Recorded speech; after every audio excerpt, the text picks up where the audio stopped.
എൻ്റെ എല്ലാ പ്രിയപ്പെട്ടവർക്കും ദേവിക പ്ലസ് പോയിന്റിലേക്ക് സ്വാഗതം. നമ്മൾ ഇന്നത്തെ ക്ലാസ്സിലെ KCS ആക്ട് ആൻഡ് റൂളിന്റെ സെക്ഷൻ 1 മുതൽ 8 വരെയുള്ള ഭാഗമാണ് എടുക്കുന്നത്. നമ്മുടെ യൂട്യൂബ് ചാനൽ നോക്കുകയാണെങ്കിൽ ദേവിക പ്ലസ് പോയിന്റിൽ 3 വർഷം മുന്നേ ആദ്യമായിട്ട് അപ്ലോഡ് ചെയ്ത സബ്ജക്റ്റിന്റെ ക്ലാസ് ഇതേ ടോപ്പിക്കിൽ നിന്നാണ്. വീണ്ടും എന്തുകൊണ്ട് ഇതേ ടോപ്പിക് എന്ന് ചോദിച്ചാൽ 2024 KCS ആക്ടിലും റൂളിലും അമെൻമെന്റ് വന്ന വർഷമാണ്. ഇനി വരാനിരിക്കുന്ന ഏതൊരു എക്സാം ആണെങ്കിലും, അത് CSEB നടത്തുന്നതാണെങ്കിലും കേരള PSC നടത്തുന്നതാണെങ്കിലും, കേരള കോപ്പറേറ്റീവ് സൊസൈറ്റീസ് ആക്ട് ചോദിക്കുമ്പോൾ ഈ അമെൻമെന്റ് കൂടി നമ്മൾ പഠിക്കേണ്ടതായിട്ടുണ്ട്.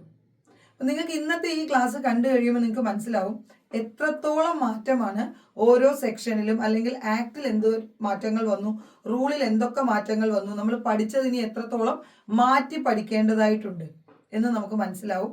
നമുക്ക് ക്ലാസ് നോക്കാം. നോക്കൂ, KCS ആക്ട് എല്ലാവർക്കും അറിയാം അല്ലെ. CSEB എക്സാം ആണ് എഴുതാൻ പോകുന്നതെങ്കിൽ ഏകദേശം 25 ക്വസ്റ്റ്യൻ, ഇന്നത്തെ 160 മാർക്കിന്റെ എക്സാം, 160 ക്വസ്റ്റ്യൻ 80 മാർക്കിന്റെ എക്സാം ആണെങ്കിൽ അതിൽ 25 ചോദ്യങ്ങൾ 12.5 മാർക്കിനുള്ള ചോദ്യമായിരിക്കും KCS ആക്ടിന്റെ ഭാഗത്തുനിന്ന് വരിക. ഇനി KCS റൂൾ അമെൻഡ് ചെയ്തപ്പോൾ എക്സാം 100 മാർക്കിലേക്ക് ആക്കണമെന്നും ഇന്റർവ്യൂ 20 മാർക്കിലേക്ക് ആക്കണമെന്നുമാണ് റൂൾ അമെൻഡ് ചെയ്തിരിക്കുന്നത്. സ്വാഭാവികമായും 100 മാർക്കിലേക്ക് മാറുമായിരിക്കും. എക്സാം എത്ര മാർക്കിലേക്കായാലും അവിടെ മാറ്റമില്ലാതെ ആരുണ്ടാവും? Kerala cooperative societies act and rule ഉണ്ടാവും. നോക്കൂ, Kerala cooperative societies act 1969, act number 21 of 1969 ആണ്. കേരള കോപ്പറേറ്റീവ് സൊസൈറ്റീസ് ആക്ട് നിലവിൽ വന്നത് 1969 മെയ് 15 19ാമത് റിപ്പബ്ലിക്കായി 19ാമത്തെ വർഷമാണ് ഏത് വരുന്നത്? KCS ആക്ട് ആൻഡ് റൂളിന് അമെൻമെന്റ് വരുന്നത്. നമ്മുടെ എക്സാമിന്, കഴിഞ്ഞ എക്സാമിനോ അതോ അതിന്റെ മുന്നത്തെ എക്സാമിന് ഈ ഒരു ചോദ്യം ഉണ്ടായിരുന്നു. നോക്കൂ, KCS റൂള് വന്നത് 14/7/1969. നമുക്കറിയാം ആക്ടിലുള്ള കാര്യങ്ങൾ തന്നെ ഒന്നുകൂടി, ആക്ടിലുള്ള കാര്യങ്ങൾക്ക് ഒരു ഫ്രെയിം വർക്ക് കൊടുക്കുകയാണ് ആര്? റൂള് ചെയ്യുന്നത്. അപ്പൊ റൂള് വന്നത് 14/7/1969 ആക്ട് വരുന്നത് 15/5/1969. ഇനി അടുത്തത് ശ്രദ്ധിക്കൂ, ടോട്ടൽ നമ്പർ ഓഫ് സെക്ഷൻസ് 110 സെക്ഷനുകളും 201 റൂളുകളുമാണുള്ളത്. അമെൻമെന്റ് വന്നപ്പോൾ കുറെ സബ് സെക്ഷനുകൾ കൂടുതലായിട്ട് വന്നിട്ടുണ്ട്, സബ് റൂളുകൾ വന്നിട്ടുണ്ടെന്നേ ഉള്ളൂ. ആക്ടിന്റെയും റൂളിന്റെയും എണ്ണം ഇപ്പോഴും എത്രയാണ്? 110 റൂളും 110 സെക്ഷനും 201 റൂളും തന്നെയാണ്. നോക്കൂ, ആക്ടില് 3 ഷെഡ്യൂളുകൾ KCS ആക്ടുമായിട്ടും 3 അപ്പൻഡിക്സുകൾ KCS റൂളുമായും ബന്ധപ്പെട്ടിരിക്കുന്നു. ഓക്കെ, എന്തൊക്കെയാണ് 3 ഷെഡ്യൂള്? ഷെഡ്യൂൾ 1 കേരള PSC വഴി നിയമനം നടത്തുന്ന അപ്പെക്സ് ആൻഡ് സെൻട്രൽ സൊസൈറ്റികളുടെ ലിസ്റ്റ് ആണ്. ഷെഡ്യൂൾ 2 ICA അംഗീകരിച്ച 1995 വന്ന 7 കോപ്പറേറ്റീവ് പ്രിൻസിപ്പിൾസ് ആണുള്ളത്. ഓക്കെ, 7 കോപ്പറേറ്റീവ് പ്രിൻസിപ്പിൾസ് ഷെഡ്യൂൾ 2 ഉണ്ട്. ഷെഡ്യൂൾ 3 ടൈം ലിമിറ്റുകളെ കുറിച്ച് പറയുന്നു. Schedule 3 time limit. ഇതേപോലെ KCS റൂളുമായി ബന്ധപ്പെട്ട് 3 അപ്പൻഡിക്സുകൾ ഉണ്ട്. അപ്പൻഡിക്സ് 1 എന്താണ്? സ്റ്റേറ്റ് കോപ്പറേറ്റീവ് യൂണിയനും സർക്കിൾ കോപ്പറേറ്റീവ് യൂണിയനും മെയിൻറ്റെയിൻ ചെയ്യേണ്ട രജിസ്റ്ററുകളെ കുറിച്ചാണ് അപ്പൻഡിക്സ് 1. എന്താണ് അപ്പൻഡിക്സ് 2 വരുന്നത്? 1 മുതൽ 39 വരെയുള്ള ഫോമുകളാണ്. നമുക്കറിയില്ലേ, ആപ്ലിക്കേഷൻ നമ്മൾ ഫോം നമ്പർ 1 കൊടുക്കണം. രജിസ്ട്രേഷൻ സർട്ടിഫിക്കറ്റ് ഏതിലാണ്? ഫോം നമ്പർ 3 ഇഷ്യൂ ചെയ്യുക. ഐഡന്റിറ്റി കാർഡോ ഫോം നമ്പർ 6A ആണ്. ഗഹാൻ എവിടെയാണ്? ഫോം നമ്പർ 8A ആണ്. ഇനി അതേപോലെ തന്നെ ഫോം നമ്പർ 31 എന്താണ്? Affiliation to apex or central സൊസൈറ്റിയുടെ അപ്ലിക്കേഷൻ ആണ്. ഫോം നമ്പർ 14 സ്റ്റേറ്റ് കോപ്പറേറ്റീവ് യൂണിയന്റെ അഫിലിയേഷനുള്ള അപ്ലിക്കേഷൻ ആണ്. 34, 35, 36, 37, 38 ഇലക്ഷനുമായി ബന്ധപ്പെട്ടതാണ്. ഇങ്ങനെ ഫോമുകൾ പഠിക്കുന്നില്ലേ? ഗഹാൻ 8A, ഐഡന്റിറ്റി കാർഡ് 6A, ഇതൊക്കെ നമ്മൾ പഠിച്ചിട്ടുള്ളതാണ്. ഡ്യൂപ്ലിക്കേറ്റ് രജിസ്ട്രേഷൻ സർട്ടിഫിക്കറ്റ് ആണ് 3A. ഈ ഫോമിലും കൂട്ടിച്ചേർക്കലുകൾ വന്നു. ഫോം നമ്പർ 3B ഉണ്ട്, ഇന്നത്തെ ക്ലാസ്സിൽ പറയുന്നുണ്ട് അത്. അങ്ങനെ ഫോമുകളെ കുറിച്ചാണ് ഏതിൽ പറയുന്നത്? അപ്പൻഡിക്സ് 2 പറയുന്നത്. അപ്പൻഡിക്സ് 3 എന്താണ്? സൊസൈറ്റിയുടെ ടൈപ്പ് ആൻഡ് ഫിനാൻഷ്യൽ പൊസിഷൻ അനുസരിച്ച് ക്ലാസിഫൈ ചെയ്യുന്നു. Classification of societies according to type and financial position, appendix 3. അപ്പൊ ശ്രദ്ധിക്കുക, KCS ആക്ടിനോടൊപ്പം 3 ഷെഡ്യൂളുകളും KCS റൂളിനോടൊപ്പം 3 അപ്പൻഡിക്സുകളുമാണുള്ളത്. നമുക്കറിയാലേ, ഇന്ത്യയില് കോപ്പറേറ്റീവ് ലെജിസ്ലേഷൻ വന്നത് എപ്പോഴാണ്? First cooperative legislation in India എന്ന് ചോദിച്ചാൽ 1904 ആക്ട് ആണ്. Okay, cooperative credit societies act 1904. നമുക്കറിയാം എഡ്വേർഡ് ലോ കമ്മിറ്റി 1901 അപ്പോയിന്റ് ചെയ്യുന്നു. ആരൊക്കെയായിരുന്നു എഡ്വേർഡ് ലോ കമ്മിറ്റിയിൽ അംഗങ്ങളായിരുന്നത്? ഡ്യൂപ്പർനിക്സും ഫ്രെഡറിക് നിക്കോൾസണും. ആരാണ് ഫ്രെഡറിക് നിക്കോൾസൺ? ഇന്ത്യൻ കോപ്പറേറ്റീവ് മൂവ്മെന്റിന്റെ പിതാവാണ്. അപ്പൊ ഈ എഡ്വേർഡ് ലോ കമ്മിറ്റിയുടെ റെക്കമെൻഡേഷൻ അനുസരിച്ച് 1904 വന്നതാണ് first cooperative legislation in India, ഇന്ത്യയിലെ ആദ്യത്തെ സഹകരണ നിയമം. ഓക്കെ, അത് വരുമ്പോൾ ലോർഡ് കേഴ്സൺ ആയിരുന്നു നമ്മുടെ വൈസ്രോയി. പിന്നീട് എന്ത് സംഭവിച്ചു? 1912 ഫസ്റ്റ് കോപ്പറേറ്റീവ് സൊസൈറ്റീസ് ആക്ട് വന്നു. 1912 എന്ത് വന്നു? ഫസ്റ്റ് കോപ്പറേറ്റീവ് സൊസൈറ്റീസ് ആക്ട് വരുന്നു. അതിലാണ് കോപ്പറേഷൻ എന്ന വേർഡ് അല്ലെങ്കിൽ കോപ്പറേറ്റീവ് എന്ന വേർഡ് സ്റ്റാറ്റ്യൂട്ടറി ആയി മാറുന്നത് 1912 ആക്ടിലാണ്. 1913 കൊച്ചിൻ കോപ്പറേറ്റീവ് സൊസൈറ്റീസ് ആക്ട് വരുന്നു. അതിന്റെ കീഴിൽ Edavanakkad service cooperative bank limited number 1 register ചെയ്യുന്നു. 1913 ട്രാവൻകൂർ ഏത് വന്നു? Kochi 1913 Travancore cooperative societies act 1914 വരുന്നു. 1914 വരുന്നു. അതിന്റെ അണ്ടറിൽ 1915 Trivandrum central cooperative bank register ചെയ്യുന്നു. ആ ട്രിവാൻഡ്രം സെൻട്രൽ കോപ്പറേറ്റീവ് ബാങ്ക് ആണ് ഇപ്പൊ മാറ്റങ്ങളൊക്കെ കഴിഞ്ഞ് കേരള സ്റ്റേറ്റ് കോപ്പറേറ്റീവ് ബാങ്ക് എന്ന കേരള ബാങ്ക് ആയി മാറുന്നത്. 1919 എന്താ സംഭവിച്ചേ? കോപ്പറേഷൻ ഒരു സ്റ്റേറ്റ് സബ്ജക്റ്റ് ആയി മാറി 1919. 1932 മദ്രാസ് കോപ്പറേറ്റീവ് സൊസൈറ്റീസ് ആക്ട് വരുന്നു. പിന്നീട് തിരുക്കൊച്ചി ലയനം സംഭവിച്ചപ്പോൾ ട്രാവൻകൂർ കൊച്ചിൻ കോപ്പറേറ്റീവ് സൊസൈറ്റി ആക്ടുകളും ഒന്നാവുന്നു. 1951 അതായത് Travancore Cochin cooperative societies act 1951 1952 നിലവിൽ വരുന്നു. 1956 വന്ന മാറ്റം എന്താണ് ഇന്ത്യയിൽ? ഇന്ത്യയിലെ സംസ്ഥാനങ്ങളെ ഭാഷാടിസ്ഥാനത്തിൽ പുനഃസംഘടിപ്പിക്കുന്നു അല്ലെ. അങ്ങനെ കേരളം ഉണ്ടാവുന്നു. മലബാറും തിരുക്കൊച്ചിയും എല്ലാം ചേർന്ന് കേരള സംസ്ഥാനമായി മാറുന്നു. India government S T. Raja committee cooperative law committee appoint ചെയ്യുന്നു. എസ്.ടി. രാജ ചെയർമാൻ ആയിക്കൊണ്ട്. എസ്.ടി. രാജ കമ്മിറ്റിയുടെ റെക്കമെൻഡേഷനാണ് ഓരോ സ്റ്റേറ്റുകൾക്കും അവരുടെ സാഹചര്യത്തിനനുസരിച്ച് എന്ത് ചെയ്യാം? കോപ്പറേറ്റീവ് ലെജിസ്ലേഷൻ രൂപീകരിക്കാം. ഇതിന്റെ ഒക്കെ അടിസ്ഥാനത്തിലാണ് 1969 കേരള കോപ്പറേറ്റീവ് സൊസൈറ്റീസ് ആക്ട് വരുന്നത്. അന്ന് PR കുറുപ്പായിരുന്നു കോപ്പറേറ്റീവ് മിനിസ്റ്റർ. നമ്മളോട് CSEB ചോദിക്കുന്ന ഒരു 2-3 കാര്യങ്ങളുണ്ട് അല്ലെ, എപ്പോഴും എക്സാമിന് ചോദിക്കുന്നതാണ്. ഫസ്റ്റ് കോപ്പറേറ്റീവ് മിനിസ്റ്റർ ആരാണ്? ജോസഫ് മുണ്ടശ്ശേരി. നിലവിലെ കോപ്പറേറ്റീവ് മിനിസ്റ്റർ ആരാണ്? ഞാൻ ഈ ക്ലാസ് എടുക്കുന്ന 2025 ഫെബ്രുവരിയിൽ VN വാസവൻ അല്ലെ. ഇനി അതേപോലെ തന്നെ KCS ആക്ട് 1969 വരുമ്പോൾ ആരായിരുന്നു? PR Kurup. Deposit mobilisation scheme വരുമ്പോൾ ആരായിരുന്നു? ബേബി ജോൺ. കേരള ബാങ്കിന്റെ അതായത് Kerala state cooperative bank Kerala bank ആയി മാറിയ 2019 കടകംപള്ളി സുരേന്ദ്രൻ. ഇതൊക്കെ എപ്പോഴും ചോദിക്കുന്ന ചോദ്യങ്ങളാണ്, ഓർത്തു വെക്കണം. അങ്ങനെ KCS ആക്ട് വരുന്നു. KCS ആക്ടിന് കാലാകാലങ്ങളിൽ അമെൻമെന്റ് വരുന്നു, അതായത് വേണ്ട ഭേദഗതികൾ വരുത്തുന്നു. അതിൽ ഏറ്റവും പ്രധാനപ്പെട്ടതും ഏറ്റവും അധികം ഭേദഗതികളും വന്നൊരു ഭേദഗതിയാണ് KCS അമെൻമെന്റ് ആക്ട് 2023. 2024 ജൂൺ 7 ഈ അമെൻമെന്റ് നിലവിൽ വരുന്നത്. ഓക്കെ, നോക്കൂ, നമുക്കറിയാം 3 അപ്പൻഡിക്സുകളെല്ലാം നമ്മൾ പറഞ്ഞു. ഈ ആക്ട് എപ്പോഴും ഫ്രെയിം ചെയ്യുന്നത് ലെജിസ്ലേറ്റീവ് അസംബ്ലിയും റൂള് ഫ്രെയിം ചെയ്യുന്നത് ഗവൺമെന്റുമാണ്. ആക്ട് ഫ്രെയിം ചെയ്യുന്നത് ആരാണ്? അതാത് നിയമസഭകൾ ലെജിസ്ലേറ്റീവ് അസംബ്ലിയും, എന്നാൽ റൂളോ ഗവൺമെന്റുമാണെന്ന് ഓർത്തു വെക്കുക. ഇനി ശ്രദ്ധിക്കൂ. Is there any conflict in the provisions of act and rule, the act will prevail because the rules are subject to the provision of the act. ആക്ടും റൂളും തമ്മിൽ ഏതെങ്കിലും തരത്തിൽ എപ്പോഴെങ്കിലും ഒരു കോൺട്രവേഴ്സി വന്നാൽ ഏതാണ് മുന്നിട്ട് നിൽക്കുക? ആക്ട് ആണ് മുന്നിൽ നിൽക്കുക. അല്ലെങ്കിൽ ആക്ടിന് വേണം കൂടുതൽ പ്രാധാന്യം നൽകാനായിട്ട്. കാരണം ആക്ടും റൂളും ഒരിക്കലും എഗെയിൻസ്റ്റ് ആവാൻ പാടില്ല. അങ്ങനെ എന്തെങ്കിലും തരത്തിലൊരു കോൺട്രവേഴ്സി വന്നാൽ ആക്ട് മുന്നിട്ട് നിൽക്കും. നോക്കൂ, 16 ചാപ്റ്ററുകളാണ് KCS ആക്ടിലുള്ളത്, 15 ചാപ്റ്ററാണ് KCS റൂളിലുള്ളത്. KCS റൂളിലെ ചാപ്റ്ററുകളുടെ എണ്ണം 15ഉം ആക്ടിലെ ചാപ്റ്ററുകളുടെ എണ്ണം 16ഉം. അങ്ങനെയാണെങ്കിൽ ആക്ടിലെ ഒരു ചാപ്റ്ററിന് റൂൾ ഇല്ല എന്ന് നിങ്ങൾക്ക് ഉറപ്പിച്ചൂടെ? എക്സാമിന് ചോദിക്കും, ഏത് ചാപ്റ്റർ ആണ് റൂൾ ഇല്ലാത്ത chapter? Chapter 6 state aid to cooperative societies. കുട്ടികളെ നിങ്ങൾ ആലോചിച്ച് നോക്കൂ. നിങ്ങൾ രജിസ്ട്രേഷൻ പഠിക്കുന്നു, സെക്ഷൻ 6ഉം സെക്ഷൻ 7ഉം പഠിക്കും. അതേ കാര്യങ്ങൾ റൂൾ 3ലും റൂൾ 4ലും പഠിക്കും. ബൈലോ അമെന്റ്മെന്റ് നിങ്ങൾ സെക്ഷൻ 12 പഠിക്കും. റൂൾ 9 നിങ്ങൾ എന്തിനെ കുറിച്ച് പഠിക്കും? ബൈലോ അമെന്റ്മെന്റിനെ കുറിച്ച് പഠിക്കും, ഇല്ലേ? ഇതുപോലെ നിങ്ങൾ ഏതൊരു ഭാഗം എടുത്താലും മെമ്പർഷിപ്പിനെ കുറിച്ച് നിങ്ങൾ സെക്ഷൻ 16 പഠിക്കും, റൂൾ 16 പഠിക്കും. ഗഹാന് അല്ലെങ്കിൽ സ്പെഷ്യൽ ചാർജ് ക്രിയേറ്റ് ചെയ്യുന്നത് അല്ലേ, നിങ്ങൾ സെക്ഷൻ 36 പഠിക്കും, റൂൾ 51 പഠിക്കും. ഗഹാൻ 36A പഠിക്കും, സെക്ഷൻ റൂൾ 51A പഠിക്കും അല്ലെ.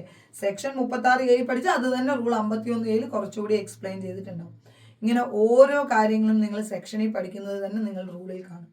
പക്ഷേ principal state partnership fund, subsidiary state partnership fund, ഇവിടെയൊക്കെ നിങ്ങൾ റൂളുകൾ കണ്ടിട്ടുണ്ടോ? ഇല്ല. റൂൾ ഇല്ലാത്ത ചാപ്റ്റർ എന്ന് പറയുന്നത് ഏതാണ്? Chapter 6 state aid to cooperative societies. അതുകൊണ്ടാണ് KCS ആക്ടിൽ 16 ചാപ്റ്ററും KCS റൂളിൽ 15 ചാപ്റ്ററും വന്ന്. ഇതിൽ ആദ്യത്തെ 2 ചാപ്റ്ററാണ് നമ്മൾ ഇന്ന് നോക്കാൻ പോകുന്നത്. ചാപ്റ്റർ 1 പ്രിലിമിനറി, സെക്ഷൻ 1ഉം 2ഉം, അതായത് section 1 short title extend and കമൻസ്മെന്റും സെക്ഷൻ 2 ഡെഫിനിഷൻസും. കുറേ അധികം കാര്യങ്ങൾ ഡെഫിനിഷൻസിൽ വരുന്നുണ്ട്, അമെൻമെന്റിൽ കൂട്ടിച്ചേർത്ത കാര്യങ്ങളും ഉണ്ട്. ഇനി അതേപോലെ തന്നെ chapter 2 registration of cooperative societies. അവിടെയാണ് നമ്മുടെ സൊസൈറ്റിയുടെ രജിസ്ട്രേഷൻ്റെ അപ്ലിക്കേഷൻ കൊടുക്കുന്നതും അതിൻ്റെ ബൈലോയും എല്ലാം വരുന്നത്. അതുമാത്രമല്ല സെക്ഷൻ 14 ഉണ്ട്, അതായത് amalgamation, division, transfer of asset and liability. അവിടെ മെർജർ എന്ന ടേം കൂട്ടിച്ചേർക്കുകയും കുറച്ചധികം അമെൻമെന്റ് വരികയും ചെയ്തിട്ടുണ്ട്. നോക്കാം നമുക്ക് എത്ര വരെ പോകാൻ പറ്റുന്നു. ഇല്ലെങ്കിൽ നമ്മൾ എന്തൊരു സെക്ഷൻ 8A വരെ പഠിക്കാം. ഓക്കെ, നോക്കൂ. അപ്പൊ ചാപ്റ്റർ 1ഉം 2ഉം, ബാക്കിയുള്ള എല്ലാ ചാപ്റ്ററും ഞാനിപ്പോൾ വായിക്കുന്നില്ല. കാരണം വായിച്ചാലും നിങ്ങൾ എന്ത് ചെയ്യും, നിങ്ങൾക്ക് ഒന്നിച്ച് ഓർത്ത് വെക്കണമെന്നില്ല. പഠിക്കുമ്പോൾ ആ ചാപ്റ്ററുകൾ ഓർത്താൽ മതി. കാരണം 16 എണ്ണം ഒന്നിച്ചിരുന്ന് പഠിച്ച് അതിൽ എത്ര സെക്ഷൻ വരുന്നു എന്ന് ചിന്തിക്കുന്നതിനേക്കാൾ നമ്മൾ ഇന്ന് എന്തൊക്കെയാണ് പഠിക്കുന്നത്? ചാപ്റ്റർ 1 പ്രിലിമിനറി, സെക്ഷൻ 1ഉം 2ഉം. Chapter 2 registration of cooperative societies act, section 3 മുതൽ 15 വരെയുള്ള, 15ൽ cancellation of registration certificate in certain cases ഇല്ലേ, അതുവരെയുള്ള കാര്യങ്ങളാണ് ഇന്ന് നോക്കുന്നത്. നോക്കൂ, ചാപ്റ്റർ 6 കണ്ടോ, state aid to cooperative society, section 42 മുതൽ 54 വരെ. അത് മാത്രമാണ് റൂളിൽ ഇല്ലാത്ത ചാപ്റ്റർ. നോക്കൂ, ഇനി നമ്മളെ പുതിയ ചാപ്റ്റർ റൂളിലെ ചാപ്റ്ററുകൾ നോക്കൂ. റൂളിലെ ചാപ്റ്റർ 15 എണ്ണമാണ് ഉള്ളതെന്ന് പറഞ്ഞു. ചാപ്റ്റർ 1 പ്രിലിമിനറി, റൂൾ 1ഉം 2ഉം. ചാപ്റ്റർ 2 റൂൾ 3 മുതൽ 15 വരെ, registration of cooperative societies and their bylaws. Okay, ഇനി അതേപോലെ നിങ്ങൾ നോക്കുകയാണെങ്കിൽ പ്രിവിലേജ് ഒക്കെ ഉണ്ട്, സ്റ്റേറ്റ് എയ്ഡ് മാത്രം നിങ്ങൾക്ക് കാണാൻ കഴിയില്ല. ഓക്കെ, ശ്രദ്ധിക്കൂ. KCS അമെൻമെന്റ് ആക്ട്, ഓക്കെ, 2023 ഗസറ്റിൽ ഒഫീഷ്യലി പബ്ലിഷ് ചെയ്ത്, അതായത് എന്ന് മുതൽ നിലവിൽ വന്നു എന്ന് ചോദിച്ചാൽ 2024 ജൂൺ 7 മുതലാണ് നിലവിൽ വരുന്നത്. KCS അമെൻമെന്റ് ആക്ട് 2023 എന്നാണ് അതിന്റെ പേര്. 2023 അത് നിയമസഭ പാസ്സാക്കിയിട്ടുണ്ട്. ഗവർണർ ഒപ്പുവെക്കാൻ കുറച്ച് കാലതാമസം വരുന്നതുകൊണ്ടാണ് അത് 2024 ജൂൺ 7 നിലവിൽ വന്നത്. നോക്കൂ, the bill was passed by the legislative assembly, received the assent of the governor. ഗവർണറുടെ എന്താ പറയുക, ഒപ്പ് കിട്ടിയ. എപ്പോഴും നമ്മൾ ആലോചിക്കണം, നിയമസഭ ഒരു ബില്ല് പാസ്സാക്കി അതിൽ ഗവർണർ ഒപ്പുവെക്കുമ്പോഴാണ് അത് നിയമമാവുന്നത്. അങ്ങനെ ഗവർണറുടെ ഒപ്പ് ലഭിക്കുന്നത് 2024 ഏപ്രിൽ 26 നമുക്ക് ഇമ്പോർട്ടന്റ് ഈ ഡേറ്റ് ആണ്, 2024 ജൂൺ 7. എങ്കിലും ഓർത്തു വെക്കുക, 2024 ഏപ്രിൽ 26 ഗവർണറുടെ അസന്റ് ലഭിക്കുകയും KCS അമെൻമെന്റ് ആക്ട് 2023 2024 ആക്ട് നമ്പർ 9 ആണ്. ചോദിക്കാറുണ്ട്. 1969 ആക്ട് നമ്പർ 21 ഓഫ് 1969 ആണ്. ഇത് വരുന്നത് ആക്ട് നമ്പർ 9 ഓഫ് 2024 ആണ്. KCS Amendment Act 2023 is enacted in the 74th year of Republic of India. 74ാമത്തെ വർഷം. ഞാൻ നിങ്ങളോട് പറഞ്ഞില്ലേ 1969 ആക്ട് റിപ്പബ്ലിക് ഡേയുടെ എത്രാമത്തെ വർഷമാണ് വന്നതെന്നൊരു ചോദിച്ചിരുന്നു. എത്രാമത്തെ വർഷം റിപ്പബ്ലിക് ആക്ട്? 19. ഇവിടെ എത്രയാണ്? 74ാമത്തെ വർഷം. ഏതൊരു ആക്ട് എടുത്ത് നോക്കിക്കഴിഞ്ഞാൽ നിങ്ങൾക്ക് അങ്ങനെ ഒരു വരി അവിടെ കാണാൻ കഴിയും. ഇത് എക്സാമിന് ചോദിച്ചിട്ടുള്ളതാണ്. അപ്പൊ KCS അമെൻമെന്റ് ആക്ട് 2023 വന്നത് 74th year of the republic of India. 74ാമത്തെ വർഷമാണ്, 74th ഇയർ ആണ് വന്നത് എന്ന് ഓർത്തു വെക്കുക. നോക്കൂ, റൂളിലും എന്ത് ചെയ്തു? അമെൻമെന്റ് വന്നിട്ടുണ്ട്. These rules may be called the Kerala Cooperative Societies Second Amendment Rules 2024 എന്നാണ് അതിന്റെ പേര്. Came into force on 31st December 2024. Rule amend ചെയ്ത് വന്നത് 2024 ഡിസംബർ 31 ഫുൾ അമെൻമെന്റ് ആണ് നോട്ടിൽ നമ്മൾ ക്ലാസ്സിൽ ഉൾപ്പെടുത്തിയിരിക്കുന്നത്. ശ്രദ്ധിക്കൂ. സെക്ഷൻ 1 ഒരു മാറ്റവും വരാത്തൊരു സെക്ഷൻ ആയിരുന്നു. Section 1 short title extend and commencement. അതായത് KCS ആക്ട് എത്ര വരെ എക്സ്റ്റെൻഡ് ഉണ്ട്, അതിന്റെ പരിധി എത്ര വരെയാണ്? ഹോൾ സ്റ്റേറ്റ് ഓഫ് കേരള, കേരളം മുഴുവൻ ബാധകമാണ്. ഇപ്പൊ ഇന്ത്യ മുഴുവൻ ബാധകമായ വിവരാവകാശ നിയമം BR ആക്ട് ഒക്കെ എന്തായിരിക്കും? ഹോൾ സ്റ്റേറ്റ് ഓഫ് ഇന്ത്യ ആയിരിക്കും. NI ആക്ട് ഒക്കെ ഇന്ത്യ മുഴുവനാണ്. പക്ഷെ KCS ആക്ട് എവിടെയാണ്? ഹോൾ സ്റ്റേറ്റ് ഓഫ് കേരള എന്ന് ഓർത്ത് വെക്കുക. കമൻസ്ഡ് ഓൺ നിലവിൽ വന്ന് 15/5/1969 റൂള് വന്നത് 14/7/1969. 110 സെക്ഷനുകളും 201 റൂളുകളുമാണ്. ഏതൊരു എക്സാമിനും ഇത് ഇമ്പോർട്ടൻ്റ് ആണ്. നമ്മൾ ആദ്യമേ മനസ്സിലാക്കേണ്ട ഒരു കാര്യം എന്താണെന്ന് വെച്ച് കഴിഞ്ഞാൽ 110 സെക്ഷൻ. ചില കുട്ടി 2-3 വിഭാഗം കുട്ടികളുണ്ട്. ചിലരെന്താ ചെയ്യാന്നറിയോ? 110 സെക്ഷൻ, ഒരു ദിവസം 10 സെക്ഷൻ വെച്ച് പഠിക്കുന്നു. 11 ദിവസം കൊണ്ട് സെക്ഷൻ പഠിച്ചു കഴിയുന്നു. 201 റൂള്. ഒരു ദിവസം 10 എണ്ണം വെച്ച് പഠിക്കുന്നു. 20 ദിവസം കൊണ്ട് തീരുന്നു. ഇനിയിപ്പോ ഒരെണ്ണം മാത്രം ബാക്കിയുണ്ട്, അത് നമുക്ക് നോക്കാം. ഇങ്ങനെ ചിന്തിക്കുന്ന ഒരു വിഭാഗമുണ്ട്. ആവേശത്തിൽ നമ്മൾ ഈ ബുക്ക് കിട്ടുമ്പോഴേ ബുക്കിൽ എത്ര പേജ് ഉണ്ടെന്ന് നോക്കുന്നു. ആ പേജിനെ 10 പേജ് അല്ലെങ്കിൽ 20 പേജ് പഠിച്ചാൽ എത്ര ദിവസം കൊണ്ട് തീർക്കുന്നു. നമ്മൾ എപ്പോഴും മനസ്സിലാക്കേണ്ടത് വായിച്ച് തീർക്കുക എന്നുള്ളതിൽ കാര്യമേ ഇല്ല. റിവിഷനാണ് പ്രാധാന്യം.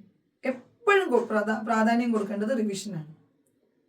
അവിടെ ഒരു വിഭാഗമുണ്ട്, അവർ 1 മുതൽ 30 വരെ പഠിക്കും, വീണ്ടും റിവിഷൻ നടത്തും. അവരെപ്പോഴും ഈ 1 മുതൽ 30 വരെ അല്ലെങ്കിൽ 1 മുതൽ 60 വരെ എത്തി അവിടെ നിൽക്കും. അവിടുന്ന് അങ്ങോട്ട് പോവില്ല. അവിടെ നമുക്ക് വിജയിക്കാൻ പറ്റില്ല. നമുക്ക് ചോദിക്കുന്ന എല്ലാ ചോദ്യങ്ങൾക്കും ഉത്തരം എഴുതണമെങ്കിൽ മുഴുവനും പഠിക്കണം.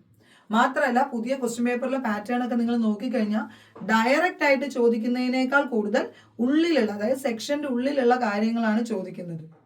സെക്ഷന്റെ പേരോ അല്ലെങ്കിൽ സെക്ഷന്റെ സബ്സെക്ഷനോ ഒന്നുമല്ല, പക്ഷെ അതിനുള്ളിലുള്ള കണ്ടന്റ് അത് മനസ്സിലാക്കണമെങ്കിൽ എന്ത് ചെയ്യണം? നമ്മൾ വളരെ വ്യക്തമായി പഠിച്ചിട്ടുണ്ടാവണം. ആക്റ്റും റൂളും പഠിക്കാനുള്ള ഏറ്റവും എളുപ്പ വഴി എന്ന് പറയുന്നത്, ഏറ്റവും കൂടുതൽ പേര് പഠിച്ചു കണ്ടിട്ടുള്ളതും അങ്ങനെയാണ്, ഞാൻ പഠിച്ചെടുത്തതും അങ്ങനെയാണ്. എങ്ങനെയാണ്? നമ്മൾ ഒരു ദിവസം ഇന്ന് ഉറപ്പായിട്ട് നിങ്ങൾ ഈ ക്ലാസ് കണ്ടു കഴിയുമ്പോൾ നിങ്ങൾ സെക്ഷൻ 1 മുതൽ 8A വരെ പഠിക്കും. നാളെ നിങ്ങൾ പഠിക്കാൻ പോകുന്നത് 9 തൊട്ടിട്ടാണ്. അപ്പൊ നാളെ നിങ്ങൾ 9 പഠിക്കാൻ ഇരിക്കുമ്പോൾ നിങ്ങൾ ആദ്യം ചെയ്യേണ്ടത് എന്താണ്? ഈ സെക്ഷൻ 1 മുതൽ 8A വരെയുള്ളത് ഒരു റിവിഷൻ നടത്തണം. റിവിഷൻ നടത്തുമ്പോൾ ഒരിക്കലും വീണ്ടും ഇതേ ക്ലാസ് 1 മണിക്കൂറോ 1.5 മണിക്കൂറോ ഉള്ള ക്ലാസ് മുഴുവൻ കണ്ടിട്ടല്ല റിവിഷൻ നടത്തേണ്ടത്. നമ്മൾ എങ്ങനെയാണ് റിവിഷൻ നടത്തുക? റിവിഷൻ നടത്തുമ്പോൾ നമ്മൾ നമ്മൾ തയ്യാറാക്കി വെച്ച ഷോർട്ട് നോട്ട്സ് എടുക്കുന്നു. നമ്മളിങ്ങനെ ആലോചിച്ച് നോക്കുന്നു. Okay, section 1, section 2, section 3, section 4, ഇതിൻ്റെ ഉള്ളിൽ എന്തൊക്കെയാണ് കാര്യങ്ങൾ പറഞ്ഞിരിക്കുന്നത്, സെക്ഷൻ 5 ആപ്ലിക്കേഷൻ കൊടുക്കുമ്പോൾ എന്തൊക്കെ കാര്യങ്ങൾ വേണം, രജിസ്റ്റർ, ഇങ്ങനെ നോക്കുന്നു. എന്നിട്ട് നമ്മൾ എവിടെയാണോ വിട്ടുപോയത് അത് എടുത്ത് നോക്കുന്നു. അങ്ങനെ നമ്മൾ 1 മുതൽ 8 വരെ പഠിച്ച് ഒരു റിവിഷൻ നടത്തിയിട്ട് അടുത്ത ദിവസം 9 പഠിക്കുക. അപ്പൊ ചിലപ്പോൾ നിങ്ങൾക്ക് ആ ദിവസം 9 മുതൽ 15 വരെ എത്തുന്നുണ്ടാവുള്ളൂ. മതി. 3-ാമത്തെ ദിവസം പഠിക്കുമ്പോൾ എന്ത് ചെയ്യണം? 1 മുതൽ 15 വരെ റിവിഷൻ നടത്തിയിട്ട് വേണം എന്ത് ചെയ്യാൻ? 16 പഠിക്കാൻ. അപ്പൊ ചിലപ്പോൾ ആദ്യത്തെ ദിവസങ്ങളിലൊക്കെ നിങ്ങൾക്ക് 10 സെക്ഷൻ പഠിക്കാൻ പറ്റുമായിരിക്കും പുതിയത്.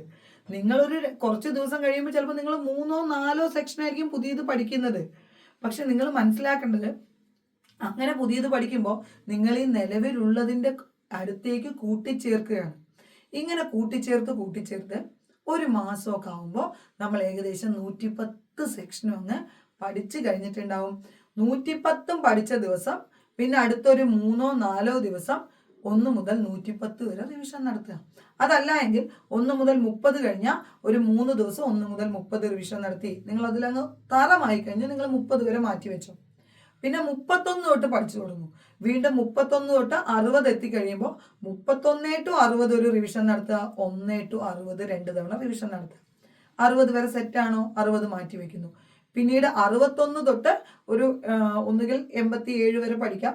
അതല്ല എങ്കിൽ നിങ്ങൾക്ക് 70 വരെയോ അല്ലെങ്കിൽ 80 വരെയോ എങ്ങനെയാന്ന് വെച്ച് കഴിഞ്ഞാൽ നിങ്ങൾക്ക് എത്രയാണോ തോന്നുന്നത് അതുവരെ പഠിക്കുക. എന്നിട്ട് അത് വീണ്ടും റിവിഷൻ നടത്തുക. എന്നിട്ട് എന്ത് ചെയ്യുക?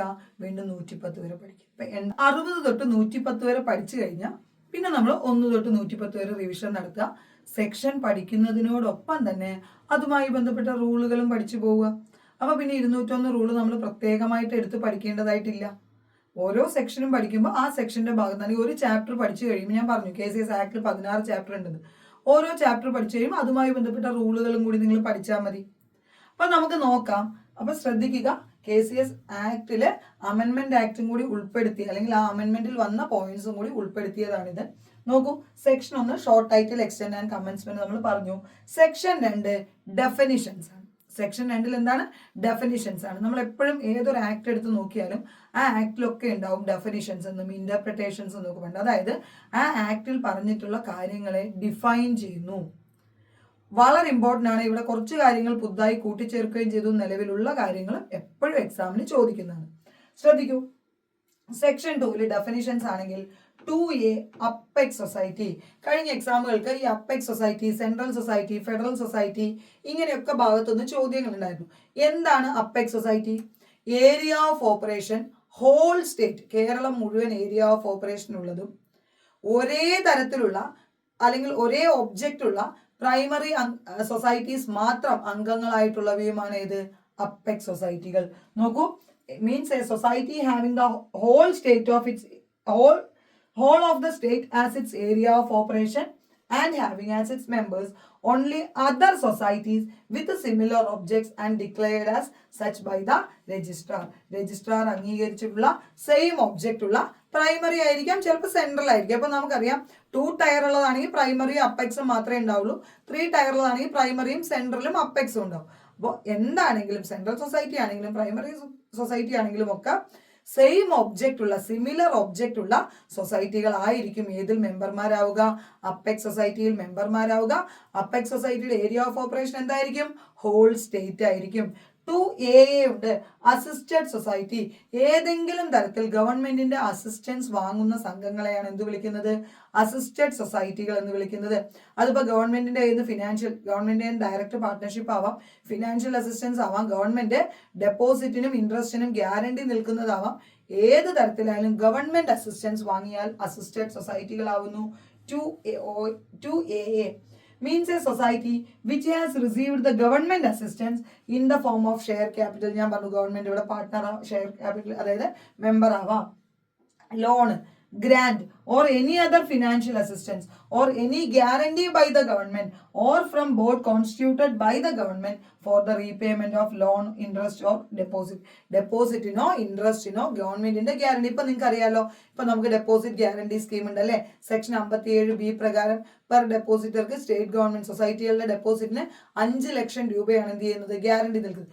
ഇത്തരത്തിൽ ഡെപ്പോസിറ്റിനോ ഇൻട്രസ്റ്റിനോ ഗ്യാരണ്ടി നിൽക്കുകയോ അല്ലെങ്കിൽ ഗവൺമെന്റ് ഷെയർ ക്യാപിറ്റൽ വാങ്ങിയിരിക്കുക അല്ലെങ്കിൽ ഗവൺമെന്റ് ലോണോ ഗ്രാൻഡോ ഏതെങ്കിലും തരത്തിൽ അസിസ്റ്റൻസ് വാങ്ങുന്ന സൊസൈറ്റികളെ എന്ത് വിളിക്കാം? അസിസ്റ്റഡ് സൊസൈറ്റികൾ എന്ന് പറയുന്നു. അസിസ്റ്റഡ് സൊസൈറ്റികളിലാണ് ഗവൺമെന്റ് നോമിനി ഉണ്ടാവുക എന്നൊന്ന് ഓർത്തു വെച്ചോളൂ കേട്ടോ. അടുത്തത് നോക്കൂ, 2AD പുതുതായി കൂട്ടിച്ചേർത്താണ്. 2AD administrative audit. നമുക്കറിയാം സംഘത്തിലൊക്കെ വർഷത്തിൽ ഒരു തവണ എന്തുണ്ട്? സ്റ്റാറ്റ്യൂട്ടറി ഓഡിറ്റ് നടത്തുന്നുണ്ട്, ഫിനാൻഷ്യൽ ഓഡിറ്റ് നടത്തുന്നുണ്ട് അല്ലെ? ഇത്തവണ കൂട്ടിച്ചേർത്ത ഒരു കാര്യമാണ് അഡ്മിനിസ്ട്രേറ്റീവ് ഓഡിറ്റ്. നോക്കൂ, administrative audit means A close assessment of all affairs of the society including constitution, management and establishment, maintenance of books and accounts and other records and internal control systems of the society. അതായത് സൊസൈറ്റിയുടെ balance ഷീറ്റും അല്ലെങ്കിൽ സൊസൈറ്റിയുടെ accounts മാത്രമല്ല സൊസൈറ്റിയുടെ എല്ലാ അഫയേഴ്സും. നോക്കൂ, assessment of all affairs of the society including സൊസൈറ്റിയുടെ constitution, management, establishment, maintenance of books and accounts, ഇത്തരത്തിലുള്ള മുഴുവൻ കാര്യങ്ങളിലും ഓഡിറ്റ് നടത്തുന്നു. And the extent to which it activities were useful in promoting the economic welfare of members in accordance with the cooperative principles. Cooperative principles അനുസരിച്ച് മെമ്പേഴ്സിന്റെ economic വെൽഫെയറിന് വേണ്ടി ഏതൊക്കെ തരം ആക്ടിവിറ്റിയാണ് ഒരു സംഘം ചെയ്യുന്നത് ആ സംഘത്തിന്റെ എല്ലാ കാര്യങ്ങളും ഫുൾ അഫയേഴ്സിലും നടത്തുന്ന ഒരു അസസ്മെന്റ് ആയിരിക്കും അഡ്മിനിസ്ട്രേറ്റീവ് ഓഡിറ്റ്. സെക്ഷൻ 2AD ആണ് അഡ്മിനിസ്ട്രേറ്റീവ് ഓഡിറ്റിനെ ഡിഫൈൻ ചെയ്യുന്നത്. സെക്ഷൻ 2AD എന്ന് ഓർത്ത് വെക്കുക. നോക്കൂ, administrative audit includes compliance audit, performance audit as well as IT audit. Okay, administrative ഓഡിറ്റിൽ എന്തൊക്കെ വരുന്നുണ്ട്? Compliance audit, performance audit, IT audit, മൂന്നും ചേർന്നതാണ് അഡ്മിനിസ്ട്രേറ്റീവ് ഓഡിറ്റ് എന്ന് ഓർക്കുക. അടുത്തത് നോക്കൂ, 2B ബൈലോ. നേരത്തെ ഉള്ളതാണ് 2B ബൈലോ. ഏതൊരു സംഘത്തിന്റെയും internal law of a cooperative സൊസൈറ്റിയാണ് ബൈലോ. ബൈലോയിലാണ് സംഘത്തിന്റെ MBP മാക്സിമം ബോറോയിങ് പവർ, സംഘത്തിന്റെ IMBP individual maximum borrowing power, അതേപോലെ തന്നെ സംഘത്തിലെ മെമ്പേഴ്സിന്റെ ഡ്യൂട്ടി, ലയബിലിറ്റി, അതേപോലെ തന്നെ നോമിനൽ മെമ്പറുടെ ഡ്യൂട്ടി, ഇത്തരത്തിലെല്ലാം ഒരു സംഘവുമായി ബന്ധപ്പെട്ട ജനറൽ ബോഡിയുടെ കോറം എത്രയാണ്, ഇങ്ങനെയുള്ള ഒരുപാട് കാര്യങ്ങൾ ഏതിലാണ് ഉണ്ടാവുക? Bylaw. Internal law of a cooperative സൊസൈറ്റിയാണ് ബൈലോ. ബൈലോ നമ്മൾ റൂളിലും സെക്ഷനിലും ഡീറ്റെയിൽ ആയിട്ട് പഠിക്കും കേട്ടോ. റൂൾ 5 നമ്മൾ സബ്ജക്ട് മാറ്റർ ഓഫ് ബൈലോ പഠിക്കും, റൂൾ 6 മോഡൽ ബൈലോ പഠിക്കും, റൂൾ 9 പ്രൊസീജിയർ ഫോർ അമെൻമെന്റ് ഓഫ് ബൈലോ പഠിക്കും, സെക്ഷൻ 12 ബൈലോയുടെ അമെൻമെന്റുമായി ബന്ധപ്പെട്ട കാര്യങ്ങൾ പഠിക്കും. ബൈലോ നമുക്ക് ഡീറ്റെയിൽ ആയിട്ട് പഠിക്കാനുണ്ട്. 2B ബൈലോയെ ഡിഫൈൻ ചെയ്തിരിക്കുന്നു. 2C സർക്കിൾ കോപ്പറേറ്റീവ് യൂണിയൻ നമുക്കറിയാലോ, സെക്ഷൻ 88 അനുസരിച്ച് ഒരു താലൂക്ക് ഏരിയ ഓഫ് ഓപ്പറേഷൻ ഉള്ള രീതിയിൽ കോൺസ്റ്റിറ്റ്യൂട്ട് ചെയ്യുന്നതാണ് ഏത്? Circle cooperative union. Circle cooperative യൂണിയനെ കുറിച്ച് ഒരുപാട് കാര്യങ്ങൾ എന്ത് ചെയ്യാനുണ്ട്, നമുക്ക് ആക്ടിലും റൂളിലും പഠിക്കാനുണ്ട്, നമുക്ക് പഠിക്കാം. ഓക്കെ, അപ്പൊ circle cooperative union area of operation ചോദിക്കും. ഒരു താലൂക്കാണ്. ഏത് സെക്ഷനിലാണ് പറയുന്നത്? സെക്ഷൻ 88. ജനറൽ ബോഡി ഇല്ലാത്തത് ആർക്കാണ്? ജനറൽ ബോഡി ഇല്ലാത്ത ഒരേ ഒരു സഹകരണ പ്രസ്ഥാനം ഏതാണ് മക്കളെ? അത് സർക്കിൾ കോപ്പറേറ്റീവ് യൂണിയൻ ആണ്, സഹകരണ സ്ഥാപനം എന്ന് ഓർത്തു വെക്കുക. മാനേജിംഗ് കമ്മിറ്റി ഉണ്ട് കേട്ടോ, 13 അംഗ മാനേജിംഗ് കമ്മിറ്റി ഉണ്ടാവുമെന്നും ഓർക്കുക. 2D സെൻട്രൽ സൊസൈറ്റി എപ്പോഴും നമുക്ക് തരിക. സെൻട്രൽ സൊസൈറ്റിയും ഫെഡറൽ സൊസൈറ്റിയും തമ്മിലുള്ള വ്യത്യാസമാണ് നമ്മൾ ആദ്യം മനസ്സിലാക്കേണ്ടത്. Area of operation 1 or more than 1 district ആയിരിക്കും ആർക്ക്? സെൻട്രൽ സൊസൈറ്റിക്ക്. സെൻട്രൽ സൊസൈറ്റിയിലെ മെമ്പർ ആരായിരിക്കും? സിമിലർ ഒബ്ജക്റ്റ് ഉള്ള പ്രൈമറി സൊസൈറ്റീസ് ആയിരിക്കും. ഓക്കെ, നമ്മൾ അപ്പെക്സ് സൊസൈറ്റി പഠിച്ചില്ലേ, സിമിലർ ഒബ്ജക്റ്റ് ഉള്ള പ്രൈമറിയോ സെൻട്രൽ സൊസൈറ്റി അവിടെ മെമ്പർ ആയിട്ട് വരുള്ളൂ എന്ന്. അതേപോലെ തന്നെ സിമിലർ ഒബ്ജക്റ്റ് ഉള്ള പ്രൈമറി സൊസൈറ്റീസ് മാത്രം മെമ്പർമാരായിട്ടുള്ള 1 or more than 1 district area of operation ഉള്ളതാണ് ഏത്? Central society. എന്നാൽ 2IB ഫെഡറൽ സൊസൈറ്റിയെ ഡിഫൈൻ ചെയ്യുന്നുണ്ട്. ഫെഡറൽ സൊസൈറ്റിയുടെ ഏരിയ ഓഫ് ഓപ്പറേഷൻ എത്രയാണെന്ന് കഴിഞ്ഞ എക്സാമിന് ചോദ്യം ഉണ്ടായിരുന്നു. മോർ ദാൻ 1 ഡിസ്ട്രിക്റ്റ് ആണ്. നോക്കൂ, സെൻട്രൽ സൊസൈറ്റിയിൽ 1 or more than 1 ഡിസ്ട്രിക്റ്റ് ആകുമ്പോൾ ഫെഡറൽ സൊസൈറ്റിയിൽ എന്താണ്? മോർ ദാൻ 1 ഡിസ്ട്രിക്റ്റ് ആണ് ഫെഡറൽ സൊസൈറ്റി. അത് മാത്രമോ, അവിടെ മെമ്പർമാരായിരിക്കും സെൻട്രൽ സൊസൈറ്റിയിൽ സിമിലർ ഒബ്ജക്റ്റ് ഉള്ള പ്രൈമറി മെമ്പറായിട്ട് വരുമ്പോൾ ഫെഡറൽ സൊസൈറ്റിയിലോ ഇൻഡിവിജ്വൽസും അതർ സൊസൈറ്റീസും ഗവൺമെന്റിനും എല്ലാം മെമ്പർ ആവാൻ കഴിയും ഏതില്? ഫെഡറൽ സൊസൈറ്റിയിൽ എന്ന് ഓർത്ത് വെക്കുക. അപ്പൊ ശ്രദ്ധിക്കൂ, means a society having jurisdiction over 1 or more revenue district but not the whole state. Whole state ഉണ്ടാവില്ല as its area of operation and having its members only other societies and declared as such by registrar or the government. Same object ഉള്ള other societies ആയിരിക്കും അവിടെ മെമ്പർമാരായിട്ട് വരിക. 2DA chief എക്സിക്യൂട്ടീവിനെയാണ് define ചെയ്യുന്നത്. നോക്കൂ, 2DB common software for PACS നമ്മുടെ എക്സാമിന് പുതിയതായിട്ട് കൂട്ടിച്ചേർത്താണ്, ഇനി വരുന്ന എക്സാമുകൾക്ക് ചോദിക്കാൻ സാധ്യതയുള്ളതാണ്. Common software for PACS primary agriculture credit സൊസൈറ്റികൾക്ക് കോമൺ സോഫ്റ്റ്വെയർ വരുന്നു. നോക്കൂ, means an effective software solution that covers the complete day to day functions of PACS through a centralised architecture. അതായത് കോമൺ സോഫ്റ്റ്വെയർ അവരുടെ ഡേ ടു ഡേ PACSന് day to day ഫംഗ്ഷന് വേണ്ടി വരുന്നു. ആ കോമൺ സോഫ്റ്റ്വെയറിനെ കുറിച്ചാണ് 2DB ഡിഫൈൻ ചെയ്യുന്നു. 2DC പുതുതായി കൂട്ടിച്ചേർത്താണ് consortium. Consortium means a formal association of cooperative societies formed based on a common objective for establishing a new entity, for raising funds, for providing financial assistance for public purpose with the approval of state government. State government in the approval odu kudi എന്തിനു വേണ്ടിയിട്ട്? Financial assistance, public പർപ്പസിന് financial assistance കൊടുക്കാൻ fund raise ചെയ്യുന്നതിന് വേണ്ടിയിട്ട് cooperative സൊസൈറ്റികൾ രൂപീകരിച്ചിട്ടുള്ള ഒരു formal association ആണ് ഇത് 2DC consortium. Okay, 2DC എന്താണ്? കൺസോഷ്യം എന്ന് ഓർക്കുക. 2E committee. നമുക്കറിയാം, means the governing body of a cooperative society. നമുക്കറിയാം ഫൈനൽ അതോറിറ്റി എന്ന് പറയുന്നത് ജനറൽ ബോഡിയാണ് അല്ലെ? സെക്ഷൻ 27 പ്രകാരം final authority of a cooperative society ഏതാണ്? ജനറൽ ബോഡിയാണ്. ഈ ജനറൽ ബോഡിക്ക് വേണ്ടി ജനറൽ ബോഡിയുടെ അധികാരങ്ങൾ ഡെലിഗേറ്റ് ചെയ്ത് കിട്ടിയിട്ടുള്ളതാണ് മാനേജിംഗ് കമ്മിറ്റി അല്ലെങ്കിൽ ബോർഡ് ഓഫ് മാനേജ്മെന്റ് എന്ന് വരും ഓപ്ഷനിൽ. ഓക്കെ, അപ്പോൾ ഈ മാനേജിംഗ് കമ്മിറ്റിയാണ് ഗവേണിംഗ് ബോഡി, ഭരണസമിതി. സെക്ഷൻ 2E ഡിഫൈൻ ചെയ്യുന്നു. 2ED cooperative service examination board. നമുക്കറിയാം, ഏതൊരു സൊസൈറ്റിയിലെയും ക്ലർക്ക്, ജൂനിയർ ക്ലർക്കും അതിന് മുകളിലുള്ള തസ്തികയിലേക്ക് നിയമനം നടത്തുന്നതിനായി ഉദ്യോഗസ്ഥർ, അതായത് യോഗ്യരായ ഉദ്യോഗാർത്ഥികളെ തിരഞ്ഞെടുക്കുന്നതിന് വേണ്ടി പരീക്ഷ നടത്താൻ വന്നിട്ടുള്ള ബോർഡാണ് cooperative service examination board. Section 80B KCS act 1969 section 80B പ്രകാരമാണ് അത് വന്നിരിക്കുന്നത്. 2ED ജോലി കിട്ടിയില്ലെങ്കിൽ നല്ല ഇടി കിട്ടുന്ന ഓർത്തു വെച്ചാൽ മതി കേട്ടോ. ഓക്കെ, സെക്ഷൻ 2E മൂന്ന് സി വരുന്നത് കോപ്പറേറ്റീവ് പ്രിൻസിപ്പിൾസ് ആണ്. നമ്മുടെ ICA അംഗീകരിച്ചിട്ടുള്ള 7 കോപ്പറേറ്റീവ് പ്രിൻസിപ്പിൾസ് ഇല്ലേ, ഏതൊക്കെയാ?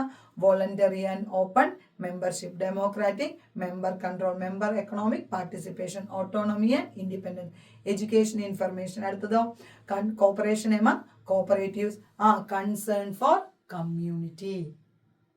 ഈ 7 കോപ്പറേറ്റീവ് പ്രിൻസിപ്പിൾസ് ഇല്ലേ, അതാണ് 2ECCC.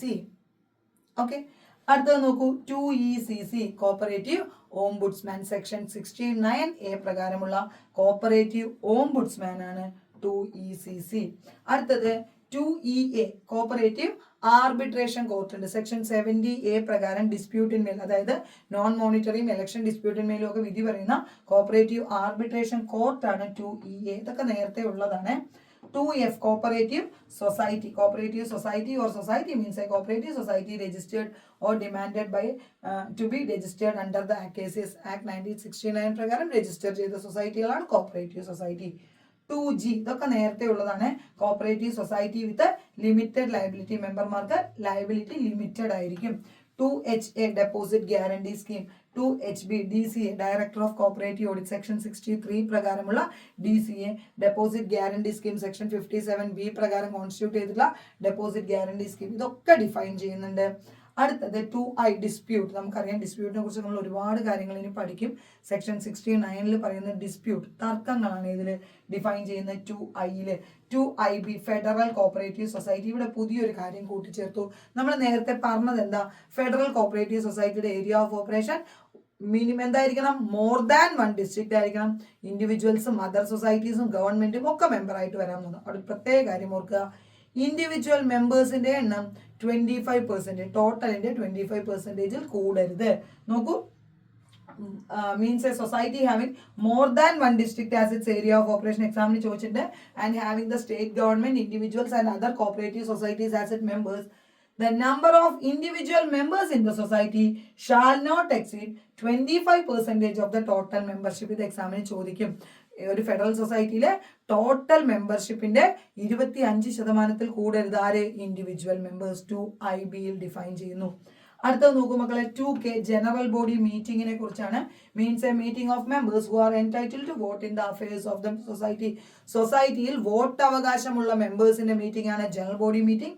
നമ്മൾ റൂൾ 8ലും മറ്റ് 8A ഫസ്റ്റ് ജനറൽ ബോഡി ഒക്കെ നമ്മൾ പഠിക്കുന്നുണ്ട്. ശ്രദ്ധിക്കൂ, 2K ജനറൽ ബോഡി മീറ്റിംഗ് ആണ്. 2KA Kerala state cooperative bank ആണ്. അപ്പെക്സ് സൊസൈറ്റി നോക്കൂ, and apex society having PSCS primary agriculture credit society and urban cooperative banks as it's members. Okay, ഇനി അതേപോലെ തന്നെ നോമിനൽ ഓർ അസോസിയേറ്റ് മെമ്പേഴ്സ് ഉണ്ട്. നമുക്കറിയാം ഇപ്പൊ നമുക്ക് DCBകൾ ഇല്ല. 2L മെമ്പറെ ഡിഫൈൻ ചെയ്തിരിക്കുന്നു. ആരാണ് മെമ്പർ എന്നുള്ളത്? 2L. നമ്മളിത് സെക്ഷൻ 16ലും റൂൾ 16ലും ഒക്കെ ഡീറ്റെയിൽ ആയിട്ട് പഠിക്കും. ഡെഫിനിഷൻസ് ആണ് ഇവിടെ വരുന്നത്, സെക്ഷൻ 2ൽ വരുന്നത്. 2M nominal or associate member. നമ്മൾ സെക്ഷൻ 18ൽ പഠിക്കുന്ന നോമിനൽ ഓർ അസോസിയേറ്റ് മെമ്പറെ ഡിഫൈൻ ചെയ്തിരിക്കുന്നു 2M. 2N ഓഫീസർ ആണ്. ആരാണ് സംഘത്തിലെ ഓഫീസർ എന്നൊരു സംശയം നിങ്ങൾക്ക് പലപ്പോഴും ഉണ്ടാവും. ഓഫീസറെ എങ്ങനെയാണ് ഡിഫൈൻ ചെയ്തിരിക്കുന്നത് നോക്കൂ കുട്ടികളെ. Means the president, vice president, chairman, vice chairman, secretary, manager, member of committee or treasurer, and includes liquidator, administrator and any other person empowered under the rules or by law to give directions in regarding to the business of cooperative societies. ഇവരെല്ലാം എന്തിൽ പെടുന്നതാണ്? Officers ആണ്. President, vice president, chairman, vice chairman, secretary, manager, members of the committee, treasurer, അതേപോലെ തന്നെ liquidator, administrator, സംഘത്തിലേക്ക് direction കൊടുക്കാൻ ചുമതലപ്പെടുത്തിയ ഉദ്യോഗസ്ഥർ. ഇവരാണ് officer എന്ന കാറ്റഗറിയിൽ വരുന്നത്. സെക്ഷൻ 2Nലാണ് എന്തിനെ ഡിഫൈൻ ചെയ്തിരിക്കുന്നത്? ഓഫീസറെ ഡിഫൈൻ ചെയ്യുന്നത്. സെക്ഷൻ 2OAA ഒരുപാട് എക്സാമിന് ചോദ്യം വന്നിട്ടുള്ളതാണ്. PSCS primary agricultural credit society ആണ്. നമ്മളോട് ചോദിക്കും PSCSന്റെ ഏരിയ ഓഫ് ഓപ്പറേഷൻ എങ്ങനെയായിരിക്കും? Village, panchayat, municipality. ഇതാണ് PSCSന്റെ ഏരിയ ഓഫ് ഓപ്പറേഷൻ. ഫസ്റ്റ് ചോദ്യം തന്നെ PSCSന്റെ ഫുൾ ഫോം ആണ്. പ്രൈമറി അഗ്രികൾച്ചർ ക്രെഡിറ്റ് സൊസൈറ്റി ആണ്. ഓപ്ഷൻ എന്തുണ്ടാവും? പ്രൈമറി അഗ്രികൾച്ചറൽ കോപ്പറേറ്റീവ് സൊസൈറ്റി എന്നുണ്ടാവും. തെറ്റിപ്പോവരുത്. പ്രൈമറി അഗ്രികൾച്ചറൽ ക്രെഡിറ്റ് സൊസൈറ്റി ആണ്. Means a service cooperative. അതിൽ ഏതൊക്കെ വരികയെന്ന് ചോദിക്കും കേട്ടോ. Service cooperative society, service cooperative bank, FSS farmers service cooperative bank, rural bank. ഇത്രയും പേരാണ് ഏതിലുള്ളത്? ഒരു PSCS വരുന്ന ആരൊക്കെയാണ്? Service cooperative society, service cooperative bank, farmers service cooperative bank, rural bank എന്ന് ഓർത്ത് വെക്കുക. Area of operation village, panchayat or municipality. നോക്കൂ, the primary object or principal business of PSCS is to provide financial accommodation to its members for agriculture purpose or allied agricultural activity. Agricultural activity ക്ക് വേണ്ടി loan കൊടുക്കുന്നു. The rate of interest, loan ആരാണ് തീരുമാനിക്കുന്നത്? Registrar. എപ്പോഴും ചോദിക്കും കേട്ടോ. PSCSന്റെ rate of ഇൻട്രസ്റ്റും area of ഓപ്പറേഷനും ഒക്കെ തീരുമാനിക്കുന്നത് ആരാണ്? രജിസ്ട്രാർ ആണെന്ന് ഓർത്ത് വെക്കുക. 2Pയിലാണ് രജിസ്ട്രാറെ ഡിഫൈൻ ചെയ്തിരിക്കുന്നത്. ഓക്കെ, 2Pയിലാണ് എന്ത് ചെയ്തിരിക്കുന്നത്? രജിസ്ട്രാറെ ഡിഫൈൻ ചെയ്തിരിക്കുന്നത്. ഈ അമെൻമെന്റിലെ വലിയൊരു മാറ്റമാണത്. ഞാൻ പഴയ അമെൻമെന്റിന് മുന്നേ എന്തായിരുന്നു ഞാൻ പറഞ്ഞു തരുന്നില്ല. കാരണം എന്താണെന്ന് വെച്ചാൽ നിങ്ങൾക്ക് കൺഫ്യൂഷൻ വേണ്ടല്ലോ. അതായത് ഒരു എക്സാമ്പിൾ പറയുകയാണെങ്കിൽ, എനി പേഴ്സണെ നമുക്ക് രജിസ്ട്രാർ ആയിട്ട് ഗവൺമെന്റിന് അപ്പോയിന്റ് ചെയ്യാം. ഗവൺമെന്റിന് എനി പേഴ്സണെ രജിസ്ട്രാർ ആക്കാം. ആർക്കൊക്കെ രജിസ്ട്രാർ അധികാരങ്ങൾ ഡെലിഗേറ്റ് ചെയ്യാം? എനി പേഴ്സൺ എന്നായിരുന്നു. അത് രണ്ടും മാറിയിട്ട് an officer of the state government എന്നായി മാറുന്നു. നോക്കൂ, any person, the words any other officer of the state government അല്ലെങ്കിൽ an officer of the state government എന്നായിട്ട് സബ്സ്റ്റിറ്റ്യൂട്ട് ചെയ്യപ്പെട്ടു. an officer of the state government. Section 2Tയില് ട്രിബ്യൂണലിനെ കുറിച്ച് പറയുന്നു. നമ്മുടെ സെക്ഷൻ 81 നമ്മൾ ഡിസ്പ്യൂട്ടുമായി ബന്ധപ്പെട്ട് അപ്പീൽ പോകുന്ന ട്രിബ്യൂണൽ ഉണ്ട്, ഒരു സിംഗിൾ മെമ്പർ ട്രിബ്യൂണൽ. ആ ട്രിബ്യൂണലാണ് 2T. അടുത്ത 2 പുതുതായി കൂട്ടിച്ചേർത്തതുമാണ്, വളരെ ഇമ്പോർട്ടൻ്റ് ആയിട്ടുള്ള കൂട്ടിച്ചേർക്കലുകളുമാണ്. 2QBA, social cooperative society. ഇന്ന് വരെ നമ്മുടെ KCS ആക്ടിൽ ഇല്ലാതിരുന്ന ഒരു ടൈപ്പ് സൊസൈറ്റിയാണ് ഈ social cooperative society. Socially backward ആയിട്ടുള്ള, അതായത് ഓൾഡ് ഏജ് ആവാം, ഡിസേബിൾഡ് ആവാം, മെന്റലി പ്രോബ്ലം ഉള്ളവരുടെ ആവാം, അല്ലെങ്കിൽ ഡിപ്രസ്ഡ്, മെന്റലി എന്നല്ല ഡിപ്രസ്ഡ് പേഴ്സൺ ആവാം, അല്ലെങ്കിൽ ഏജ്ഡ് പേഴ്സൺ ആവാം, മെന്റലി ചാലഞ്ച്ഡ് പേഴ്സൺ ആവാം, അല്ലെങ്കിൽ ട്രാൻസ്ജെൻഡേഴ്സ് ആവാം. ഇത്തരത്തിൽ സാമൂഹികമായി പിന്നോക്കം നിൽക്കുന്നവർക്ക് വേണ്ടി, അവരുടെ ഉന്നമനത്തിന് വേണ്ടി വന്നതാണ് സോഷ്യൽ കോപ്പറേറ്റീവ് സൊസൈറ്റി. 2QBAയിലാണ് ഏത് പറയുന്നത്? ഡിഫൈൻ ചെയ്തിരിക്കുന്നത് സോഷ്യൽ കോപ്പറേറ്റീവ് സൊസൈറ്റി. നോക്കൂ, primary cooperative society formed for the welfare of social classes like differently abled persons, aged persons, transgenders, depressed persons or mentally challenged persons. Important ആണ്, പഠിച്ചേക്കണം. അടുത്തത് 2V, youth cooperative societies. അതായത് യുവാക്കളുടെ ഇടയിൽ എന്ത് entrepreneurship, സംരംഭകത്വമൊക്കെ വളർത്തുക, അവർക്ക് അതിന് വേണ്ട സഹായങ്ങൾ നൽകുക എന്ന ലക്ഷ്യത്തോടു കൂടിയാണ് യൂത്ത് കോപ്പറേറ്റീവ് സൊസൈറ്റി വരുന്നത്. ഇതും പുതിയതാണ്, 2Vയിലാണ് ഡിഫൈൻ ചെയ്യുന്നത്. അപ്പൊ നമ്മൾ ആലോചിക്കുക, ആരാണ് ഈ യൂത്ത്? അപ്പൊ നമ്മളെല്ലാവരും ഈ വീഡിയോ കണ്ടുകൊണ്ടിരിക്കുന്ന, പരീക്ഷ എഴുതുന്ന, പഠിക്കുന്ന എല്ലാവരും യൂത്ത് ആണെന്ന് ഓർത്തു വെക്കുക. 45 വയസ്സ് വരെ യൂത്ത് കോപ്പറേറ്റീവ് സൊസൈറ്റിയിൽ മെമ്പർ ആവും. യൂത്ത് കോപ്പറേറ്റീവ് സൊസൈറ്റിയിൽ മെമ്പർ ആവാനുള്ള ഉയർന്ന പ്രായപരിധി എത്രയാണ്? 45 വയസ്സ്. കഴിഞ്ഞ JC എക്സാമിന്റെ ചോദ്യമായിരുന്നു. ഓക്കെ, 45 വയസ്സ് കഴിഞ്ഞാൽ അവിടെ മെമ്പർ ആയിട്ട് തുടരാം, പക്ഷെ നമ്മൾ നോമിനൽ ഓർ അസോസിയേറ്റ് മെമ്പറായി മാറും. ഓക്കെ, 45 വയസ്സ് കഴിഞ്ഞ ഒരു വ്യക്തി യൂത്ത് കോപ്പറേറ്റീവ് സൊസൈറ്റിയിൽ എന്തായി മാറും? നോമിനൽ ഓർ അസോസിയേറ്റ് മെമ്പറായി മാറുമെന്ന് ഓർക്കുക. അപ്പൊ ശ്രദ്ധിക്കുക, means cooperative society which are registered to promote entrepreneurship, new technology, innovations and startups with the objective to generate employment and income and the welfare of youth and having its area of operation within one district. അതായത് youth cooperative സൊസൈറ്റിയുടെ area of operation within one district ആയിരിക്കും. Age എന്ന് പറയുന്നത് 45 ആയിരിക്കും. Upper age limit 45 കഴിഞ്ഞാൽ ആ member നോമിനലോ associate മെമ്പറായി മാറുമെന്ന് ഓർക്കുക. ഓക്കെ, അടുത്തത് ശ്രദ്ധിക്കൂ, ഇവരില് സംരംഭകത്വമൊക്കെ വളർത്താൻ വേണ്ടി. അപ്പൊ 2ല് ഒരുപാട് ഡെഫിനിഷൻസ് നമ്മൾ പഠിച്ചു. കുറെ എണ്ണം പുതുതായിട്ട് കൂട്ടിച്ചേർത്തതാണ് 2QBA, 2V, 2DB, 2DC, consortium ഒക്കെ. ഓക്കെ, ഇങ്ങനെ കുറെ പുതിയത് വന്നതുകൊണ്ട് നിലവിലുള്ളതുമുണ്ട്. Section 2 definitions. ചാപ്റ്റർ 1 കഴിഞ്ഞു. KCS ആക്ടിൽ 16 ചാപ്റ്റർ ആണുള്ളത്. ചാപ്റ്റർ 1 നമ്മൾ പഠിച്ചു കഴിഞ്ഞു. ചാപ്റ്റർ 1 എന്ന് പറയുന്നത് സെക്ഷൻ 1 സെക്ഷൻ 2 ഓക്കെ, ഇനി അടുത്തത് രജിസ്ട്രേഷൻ ആണ്. സെക്ഷൻ 3 അത് രജിസ്ട്രാറെ കുറിച്ച് പഠിക്കാം. Section 4 object, section 5 limited liability, section 6 application for registration, section 7 registration, section 8 registration certificate, 8A affiliation to apex or central society. അതുകൂടി നമുക്ക് നോക്കാം, ശ്രദ്ധിക്കൂ. ഇനി അതിനു മുമ്പ് റൂൾ 2ലും ഡെഫിനിഷൻസ് ആണ്. Rule 1 short title extend and commencement ആണ്. റൂൾ വന്നത് 14/7/1969 ഹോൾ സ്റ്റേറ്റ് അതിനും ബാധകമാണ്. റൂൾ 2 ഡെഫിനിഷൻ ആണ്. 2Fലെ ഫോമുകളാണ്. അപ്പൻഡിക്സ് 2ലുള്ള ഫോമില്ലേ, ഫോം 2AI പ്രത്യേകം ശ്രദ്ധിക്കണം. പുതിയതായിട്ട് ഈ അമെൻമെന്റ് ഡിസംബർ 31 2024 വന്ന അമെൻമെന്റിലാണ് 2AI വരുന്നത്. ഓഡിറ്റ് ടീമാണ്. അതായത് സംഘങ്ങളിൽ ഇനി മുതൽ PSCSൽ ഓഡിറ്റ് നടത്തുന്ന ആരാണ്? ഓഡിറ്റിംഗ് ടീമാണ്. അവരെ അപ്പോയിന്റ് ചെയ്യുന്നത് DCE ആണ്. അതിനെയാണ് 2AI ഡിഫൈൻ ചെയ്യുന്നത്. പൊതുവെ നമുക്ക് റൂളിലെ ഡെഫിനിഷൻ ചോദിക്കില്ല. പുതിയതായിട്ട് അമെൻമെന്റിൽ വന്നതും പ്രധാനപ്പെട്ടതായതുകൊണ്ടാണ് പറയുന്നത്. Means a team of auditors appointed by the DCA as stipulated under subsection 9 of section 63. Section 63 DCA ആണ്. DCA അപ്പോയിന്റ് ചെയ്യുന്ന ടീം ഓഫ് ഓഡിറ്റേഴ്സ് ആണ് audit team. 2A rule 2AI define ചെയ്തു. Rule 2AB cooperative revival fund സ്കീമാണ്. Section 57 ഈ അമെൻമെന്റിൽ കൂട്ടിച്ചേർത്തൊരു section ആയിരുന്നു revival fund scheme. അതായത് എന്താ പറയുക, റിവൈവ് ചെയ്യാന്ന് പറഞ്ഞാൽ പുനരുജ്ജീവിപ്പിക്കുക. വീക്കർ ആയിട്ടുള്ള കോപ്പറേറ്റീവ് സൊസൈറ്റീസിനെ റിവൈവ് ചെയ്യാൻ വേണ്ടിയിട്ടുള്ള സ്കീമാണ്. അതിനെയാണ് ഡിഫൈൻ ചെയ്യുന്നു റൂൾ 2AB. ഓക്കെ, ഇനി നമുക്ക് സെക്ഷൻ 3 തൊട്ട് നോക്കാം. Section 3 registrar. നമ്മുടെ ഒരു സംഘത്തിന്റെ ഫ്രണ്ട്, ഫിലോസഫർ, ഗൈഡ് എന്നൊക്കെ പറയുന്ന അഡ്മിനിസ്ട്രേറ്റീവ് ഹെഡ് ആയിട്ടുള്ള രജിസ്ട്രാർ. 2Pയിലാണ് ആരെ ഡിഫൈൻ ചെയ്തിരിക്കുന്നത്? രജിസ്ട്രാറെ ഡിഫൈൻ ചെയ്തിരിക്കുന്നത് 2Pയിലാണ്. ഓക്കെ, ഇപ്പൊ നമ്മൾ പറഞ്ഞു ഗവൺമെന്റിന് and officer of the state ഗവൺമെന്റിനെയാണ് എന്താക്കി വെക്കാൻ കഴിയുക? രജിസ്ട്രാർ ആയിട്ട് വെക്കാൻ കഴിയുക. അതേപോലെ തന്നെ ഓഫീസർ ഓഫ് ദ സ്റ്റേറ്റ് ഗവൺമെന്റിന് മാത്രമേ രജിസ്ട്രാറുടെ അധികാരങ്ങൾ ഡെലിഗേറ്റ് ചെയ്ത് കൊടുക്കാനും കഴിയുകയുള്ളൂ. ഓക്കെ, രജിസ്ട്രാറെ കുറിച്ച് ആദ്യമായിട്ട് പറയുന്നത് എവിടെയാന്ന് ചോദിച്ചാൽ നമ്മുടെ 1904 ഫസ്റ്റ് കോപ്പറേറ്റീവ് ലെജിസ്ലേഷനിലെ അവിടെ തന്നെ രജിസ്ട്രാറെ കുറിച്ച് പറയുന്നുണ്ട്.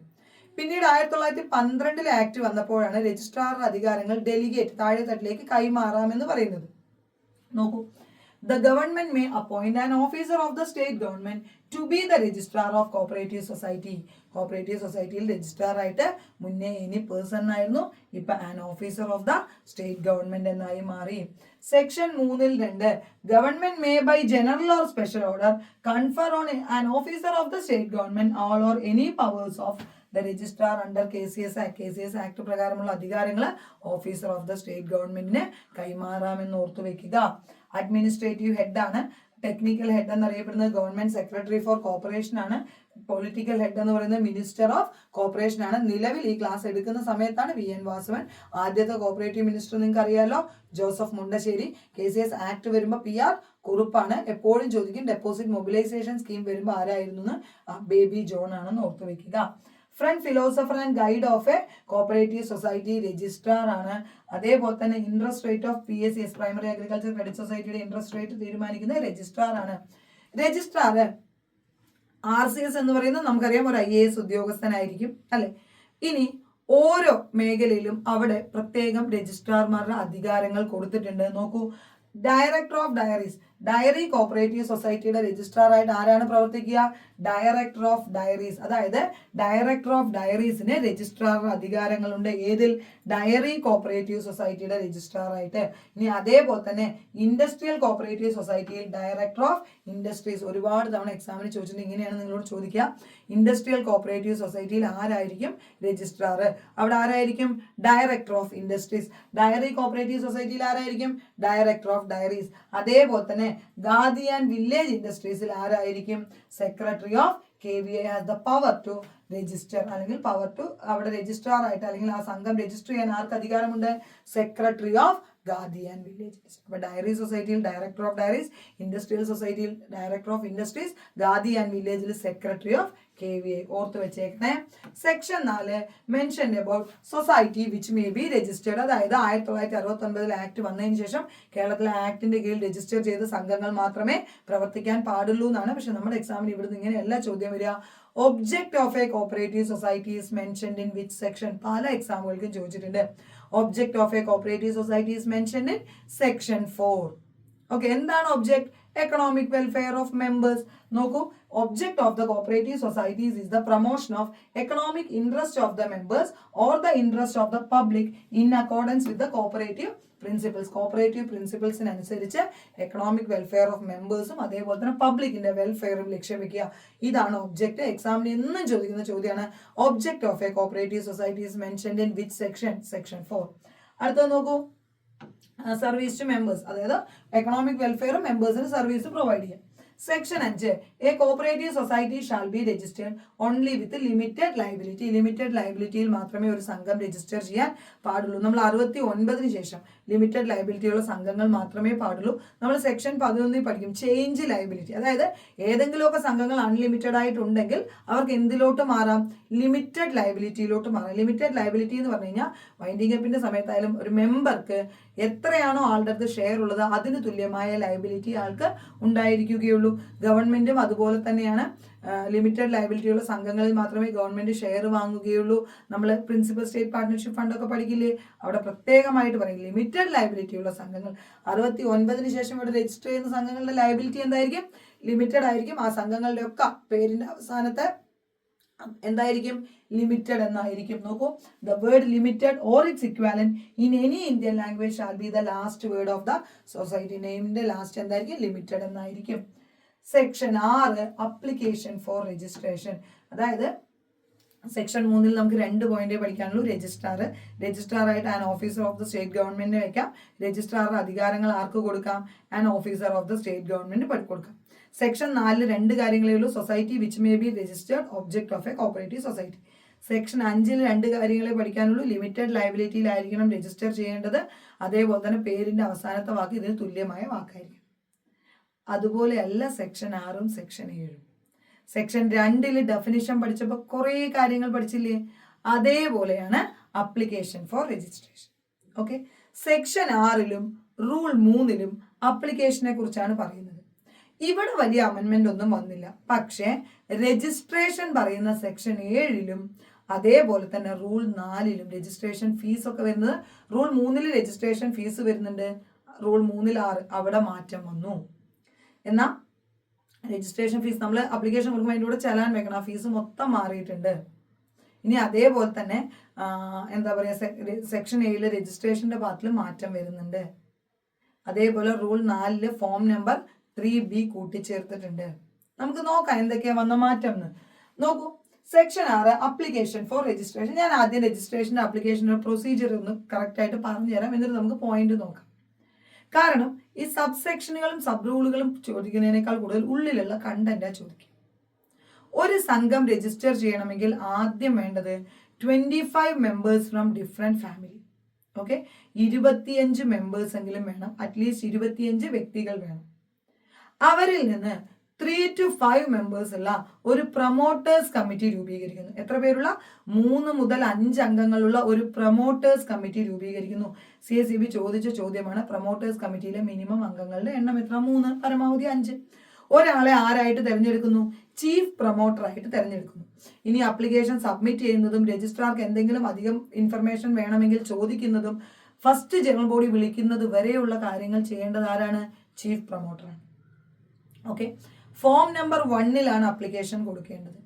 ഫോം നമ്പർ 1 എന്ന് പറഞ്ഞാൽ അപ്പൻഡിക്സ് 2ൽ പറഞ്ഞിട്ടുള്ള 1 മുതൽ 39 വരെയുള്ള ഫോം ഉണ്ട് റൂളിൽ എന്ന് പറയില്ലേ, ആ ഫോം നമ്പർ 1ലാണ് അപ്ലിക്കേഷൻ കൊടുക്കുക. ഇൻ ഡ്യൂപ്ലിക്കേറ്റ് പ്രിപ്പയർ ചെയ്യണം. എവിടെയൊക്കെ നിങ്ങൾ ഇൻ ഡ്യൂപ്ലിക്കേറ്റ് എന്ന് കണ്ടാലും 2 കോപ്പി പ്രിപ്പയർ ചെയ്യണമെന്നാണ് അർത്ഥം. ഈ ആപ്ലിക്കേഷൻ ഫോമിൽ അറ്റ്ലീസ്റ്റ് 25 മെമ്പേഴ്സ് ഒപ്പിടണം. അതായത് ഡിഫറെന്റ് ഫാമിലിയിൽ നിന്നുള്ള 25 പേരെങ്കിലും ഒപ്പിടണം. ഈ ആപ്ലിക്കേഷൻ ഫോമിൽ 5 രൂപയുടെ കോഡ് ഫീസ് സ്റ്റാമ്പ് ഒട്ടിക്കണം. ഓക്കെ, 5 രൂപയുടെ കോഡ് ഫീസ് സ്റ്റാമ്പ് ഒട്ടിക്കണം.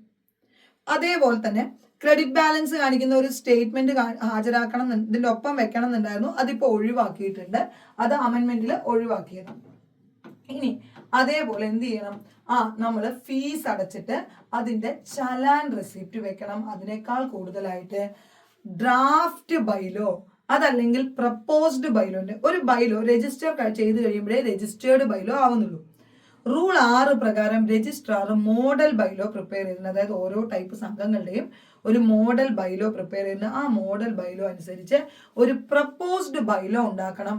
അതിനെ തന്നെയാണ് നമ്മൾ ഡ്രാഫ്റ്റ് ബൈലോ, രജിസ്ട്രേഷന് മുമ്പ് അറിയപ്പെടുന്ന പേരാണ് draft bylaw.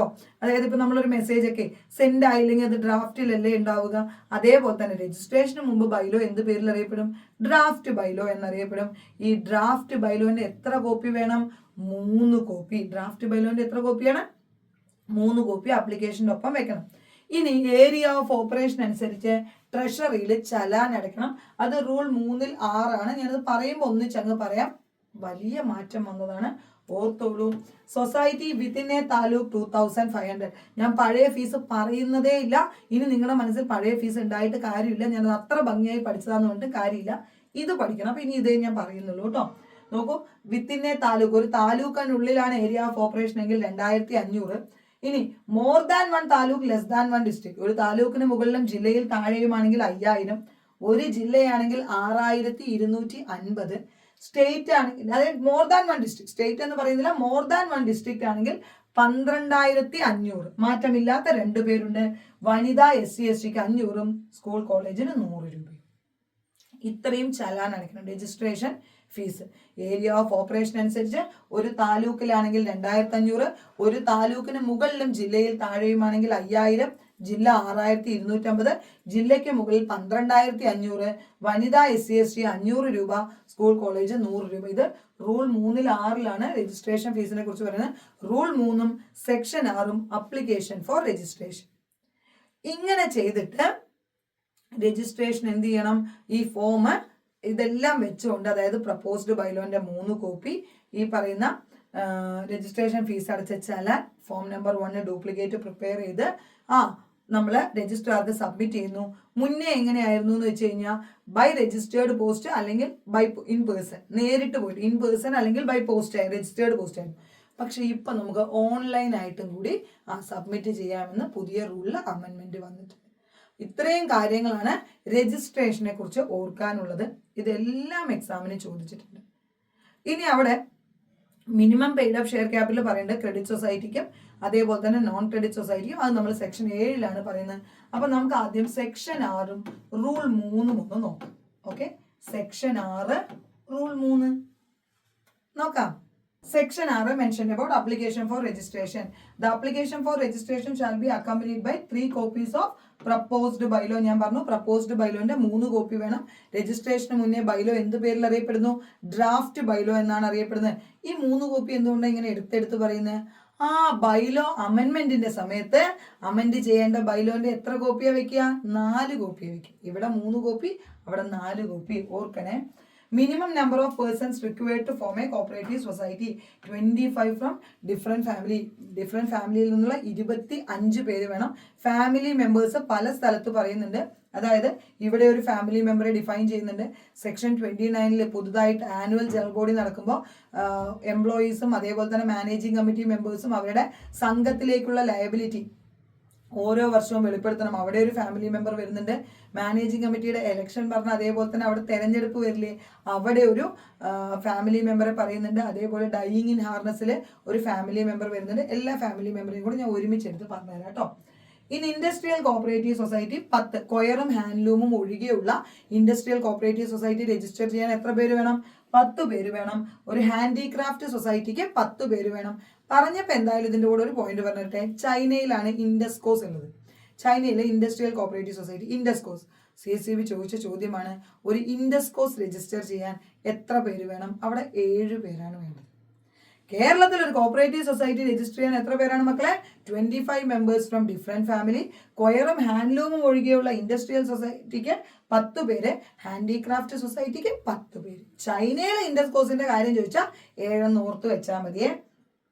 According to 1904 act 1912 ആക്ടും minimum 10 പേരായിരുന്നു വേണ്ടിയിരുന്നത്. 1912 ഫസ്റ്റ് ലെജിസ്ലേഷൻ സമയത്തും 1904 ഫസ്റ്റ് ലെജിസ്ലേഷൻ സമയത്തും 1912 ഫസ്റ്റ് കോപ്പറേറ്റീവ് സൊസൈറ്റീസ് ആക്ടിന്റെ സമയത്തും മിനിമം എത്ര പേര് വേണമായിരുന്നു? 10 പേരെന്ന് ഓർത്ത് വെക്കുക. നോക്കൂ, 6(2)C. ഞാൻ ഇങ്ങനെ സബ്സെക്ഷൻസ് പറഞ്ഞു തരാത്ത അത്ര ഡീറ്റെയിൽ ആയിട്ട് സബ്സെക്ഷൻസ് ചോദിക്കില്ല, അതുകൊണ്ടാണ്. The application for registration shall be signed by all the applicants. അതായത് 25 മെമ്പേഴ്സ് വേണം. എന്ത് മിനിമം 25 ആളുകളെങ്കിലും എന്ത് ചെയ്യണം? സൈൻ ചെയ്തിട്ടുണ്ടാവണം എന്ന് ഓർത്ത് വെക്കുക.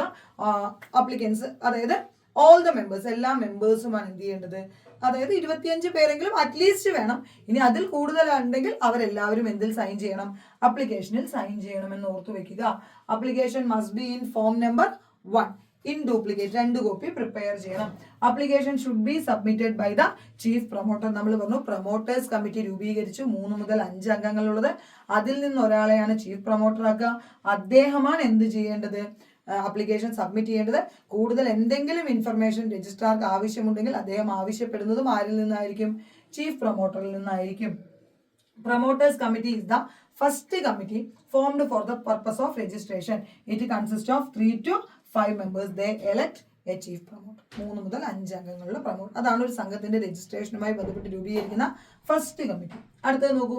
Application must be signed by not less than 25 members from different family. അതുകൊണ്ടാണ് പറഞ്ഞാൽ അറ്റ്ലീസ്റ്റ് 25 മെമ്പേഴ്സ് എങ്കിലും ഉണ്ടായിരിക്കണം ഡിഫറെന്റ് ഫാമിലിയിൽ നിന്ന്.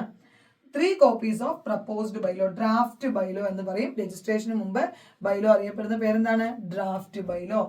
A court fee stamp of ₹5 should be affixed with the original application. നമ്മൾ ഇൻ ഡ്യൂപ്ലിക്കേറ്റ് പ്രിപ്പയർ ചെയ്യുമല്ലോ, ആ ഒറിജിനൽ അപ്ലിക്കേഷനിൽ 5 രൂപയുടെ court fee stamp form number 1 application. Treasury challan showing the registration fee duly paid. ട്രഷറിയിൽ പൈസ അടച്ചിട്ട് എന്ത് ചെയ്യണം? രജിസ്ട്രേഷൻ ഫീസിന്റെ ചലാനും ഇതിനൊപ്പം വെക്കണം. രജിസ്ട്രേഷൻ ഫീസിനെ കുറിച്ച് റൂൾ 3-6 പറയുന്നത്. അതാണ് നമ്മൾ നേരത്തെ തന്നെ പറഞ്ഞത്.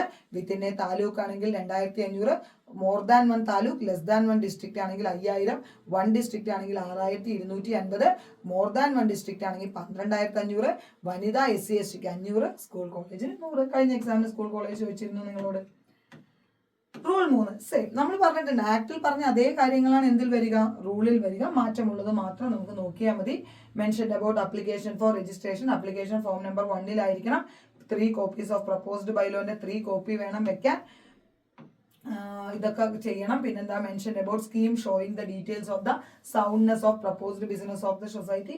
ഇതൊക്കെ അതായത് ബിസിനസ് എന്തൊക്കെ ബിസിനസ് ആണ് ചെയ്യാൻ പോകുന്നത് അതുമായി ബന്ധപ്പെട്ട കാര്യങ്ങളൊക്കെ അപ്ലിക്കേഷന്റെ കൂടെ വെക്കണം. ഇനി രജിസ്ട്രാർ ആവശ്യപ്പെടുന്ന എന്തെങ്കിലും ഡോക്യുമെന്റ്സ് ഉണ്ടെങ്കിൽ അത് അതിന്റെ കൂടെ എന്ത് ചെയ്യണം?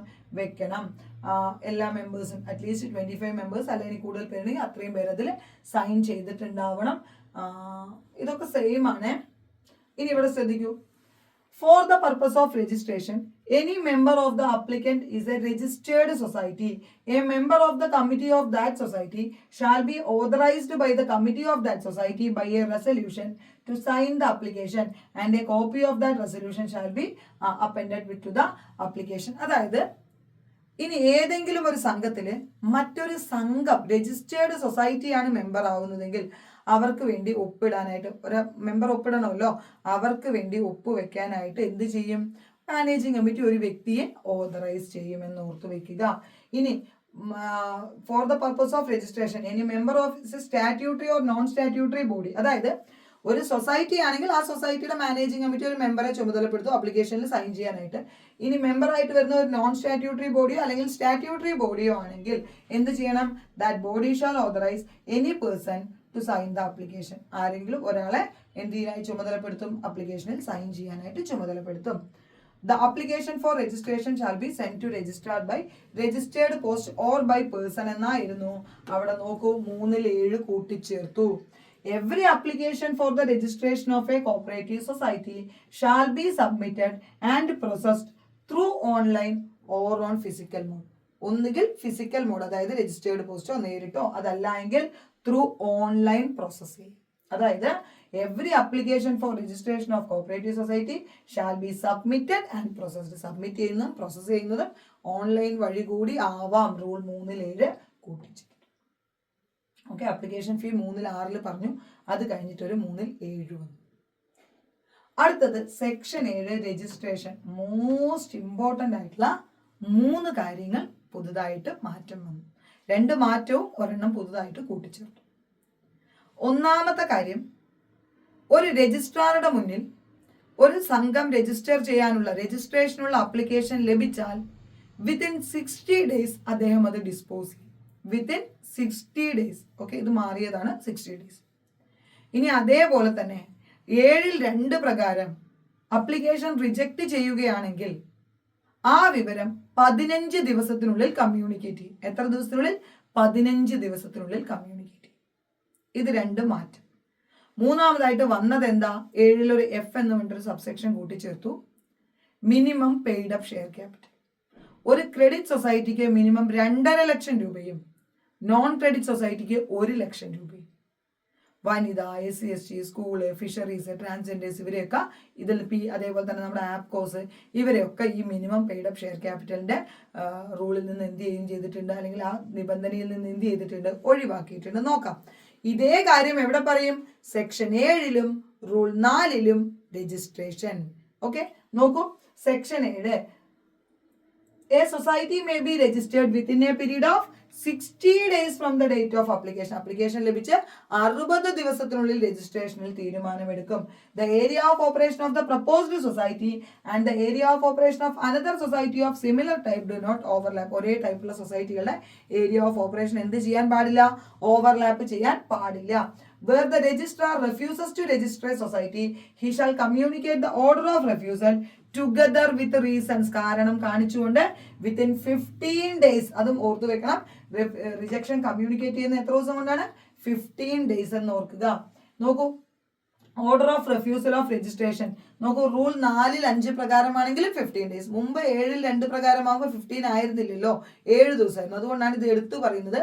7-2 പ്രകാരമോ റൂൾ 4-5 പ്രകാരമോ ഏത് പ്രകാരമാണെങ്കിലും രജിസ്ട്രാർ ഒരു സംഘം രജിസ്റ്റർ ചെയ്യാനുള്ള അപ്ലിക്കേഷൻ റിജക്ട് ചെയ്യുകയാണെങ്കിൽ വിത്ത് റീസൺ എത്ര ദിവസം കൊണ്ട് അറിയിക്കും? 15 ദിവസം കൊണ്ട് കമ്മ്യൂണിക്കേറ്റ് ചെയ്യും. An application for registration of a society shall be disposed by the registrar within 60 days from the date of receipt of application. ഓർക്കുക, an application for registration of society is not disposed within the time. The applicant may make a representation before registrar or government. ഇവിടെ ചോദ്യം important ആണ്, ഓർക്കണം. ഒരു സംഘം register ചെയ്യാനുള്ള application reject ചെയ്താൽ appeal authority ആരാണെന്ന് ചോദിച്ചാൽ അവിടെ registrar or government. Okay, representation before registrar or government. രജിസ്ട്രാറിന്റെ മുന്നാകെയോ ഗവൺമെന്റിന്റെ മുന്നാകെയോ റെപ്രസെന്റേഷൻ പോവാം. Appeal for application for registration disposed by the registrar or government in 60 days. ഈ അപ്പീൽ അപ്ലിക്കേഷൻ മേലെ അവർ എത്ര ദിവസം കൊണ്ട് തീരുമാനമെടുക്കും? 60 days കൊണ്ട്. അപ്പോൾ രജിസ്ട്രാർക്ക് രജിസ്ട്രേഷനുള്ള അപ്ലിക്കേഷൻ ലഭിച്ചാൽ 60 days കൊണ്ട് അദ്ദേഹം തീരുമാനമെടുക്കും. അത് റിജക്ട് ചെയ്യുകയാണെങ്കിൽ 15 ദിവസം കൊണ്ട് അത് കമ്മ്യൂണിക്കേറ്റ് ചെയ്യും. അപ്പീൽ പോയി കഴിഞ്ഞാൽ ആ അപ്പീലിന്മേൽ രജിസ്ട്രാർ ആയാലും ഗവൺമെന്റ് ആയാലും എത്ര ദിവസം കൊണ്ട് തീരുമാനം എടുക്കും? 60 days കൊണ്ട് തീരുമാനമെടുക്കും.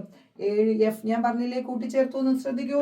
The proposed credit societies have collected 2,50,000 rupees and non-credit cooperative societies have collected 1 lakh rupees as minimum share capital.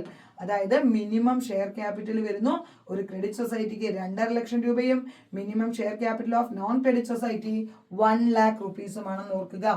The requirement of minimum share capital in section 7F shall not be applicable. ഇത് ആർക്കൊക്കെ applicable അല്ല?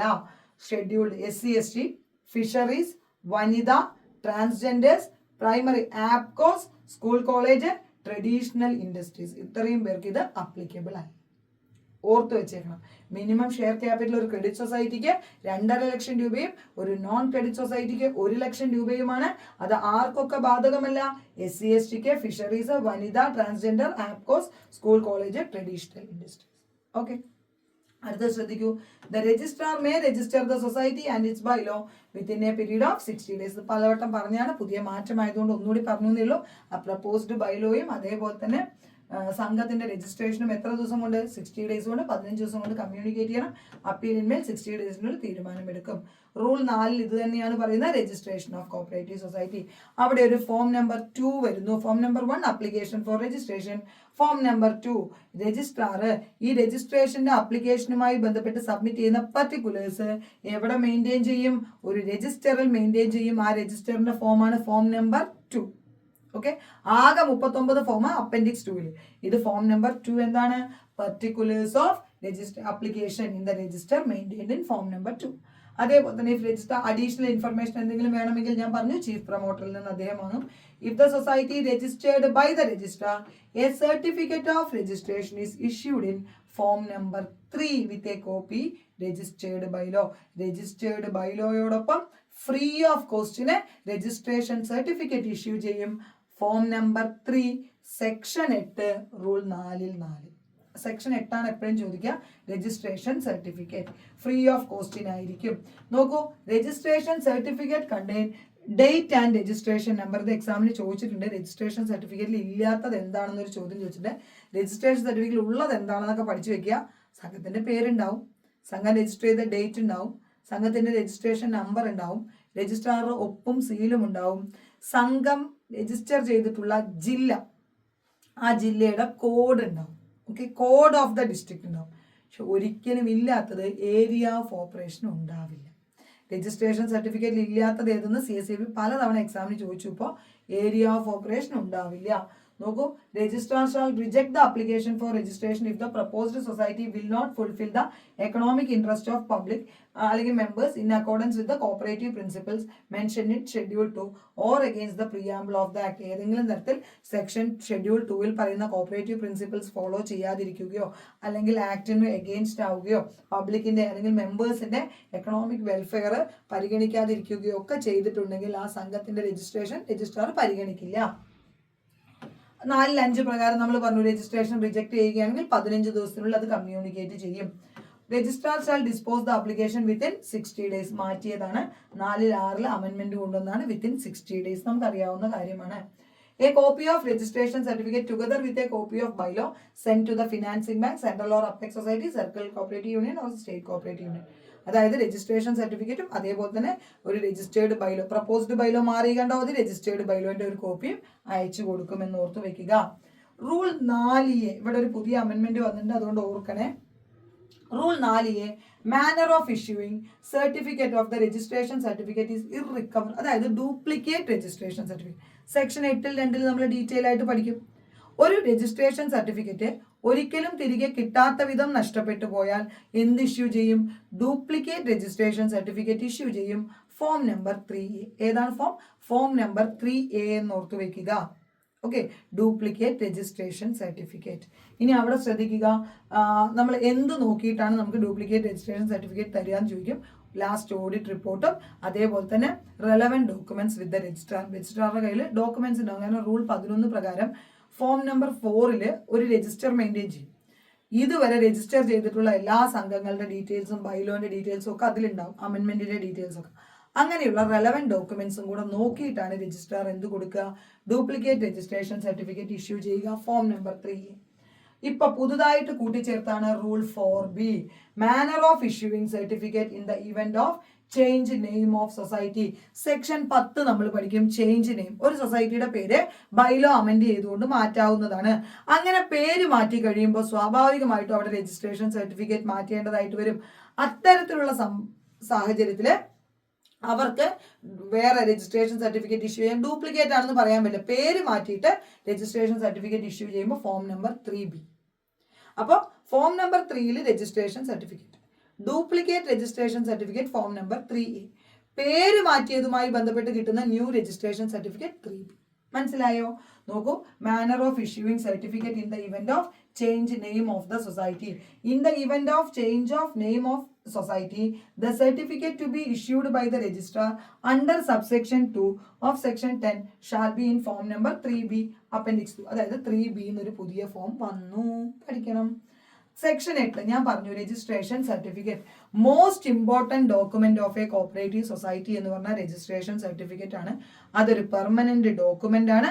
അത് എന്താ പറയുക, free of കോസ്റ്റിലാണ് issue ചെയ്യുക. Form number 3യിലാണ് issue ചെയ്യുക. അതിൽ സംഘത്തിന്റെ പേരുണ്ടാവും, രജിസ്ട്രേഷൻ ഡേറ്റ് ഉണ്ടാവും, രജിസ്ട്രേഷൻ നമ്പർ ഉണ്ടാവും, രജിസ്ട്രേറ്റർ സീൽ ഉണ്ടാവും, സിഗ്നേച്ചർ ഉണ്ടാവും, അതേപോലെ തന്നെ ജില്ലയുടെ കോഡ് ഉണ്ടാവും. പക്ഷെ ഒരിക്കലും എന്തുണ്ടാവില്ല? ഏരിയ ഓഫ് ഓപ്പറേഷൻ ഉണ്ടാവില്ല. ഓർത്തു വെച്ചാൽ മതി. Okay, society is duly registered under the act. അതാണ് ഒരു കൺക്ലൂസീവ് എവിഡൻസ് ആണ്, ദ ആക്ടിന്റെ അണ്ടറിൽ രജിസ്റ്റർ ചെയ്തു എന്നുള്ളതിന്.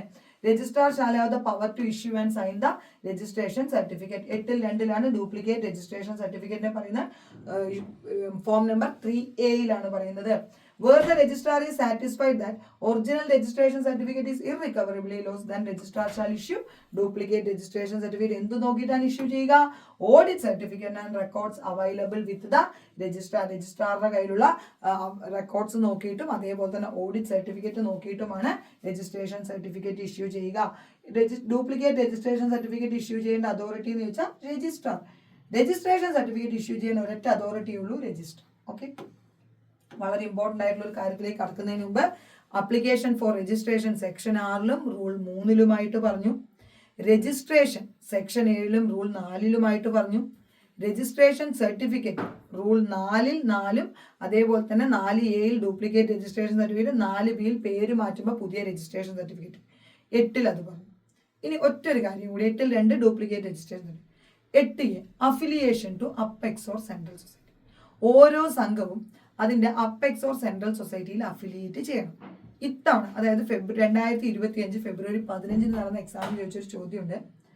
അഫിലിയേഷനുള്ള അപ്ലിക്കേഷൻ ലഭിച്ചാൽ എത്ര ദിവസത്തിനുള്ളിൽ അത് ആ apex or central society dispose ചെയ്യണം? 45 ദിവസം.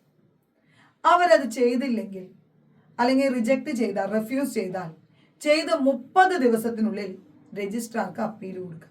രജിസ്ട്രാർ ആ അപ്പീലിന്മേൽ 60 ദിവസത്തിനുള്ളിൽ തീരുമാനമെടുക്കും. അഫിലിയേഷനുള്ള അപ്ലിക്കേഷൻ കൊടുക്കുന്ന ഫോം ഞാൻ ആദ്യം ക്ലാസ്സിന്റെ തുടക്കത്തിൽ പറഞ്ഞിരുന്നു, ഫോം നമ്പർ 31. ഓക്കെ, ഏതാണ്? Form number 31. ഓക്കെ, ശ്രദ്ധിക്കൂ.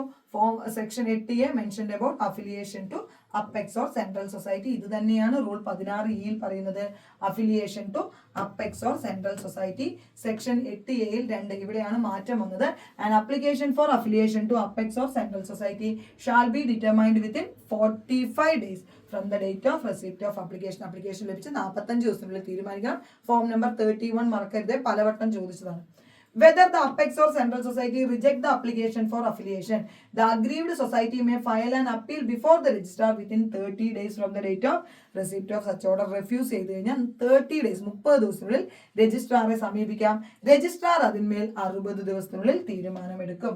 നോക്കൂ, section 8A 3 appeal for the application for affiliation to apex or central society registrar is disposed within 60. അത് അപ്പീൽ 60 ഡേയ്സ്. ആദ്യത്തെ അപ്ലിക്കേഷൻ 45 ദിവസത്തിനുള്ളിൽ പരിഗണിക്കണമെന്നാണ്. അപ്പൊ ഇത്രയും കാര്യങ്ങളാണ് ഇന്ന് പഠിച്ചത്.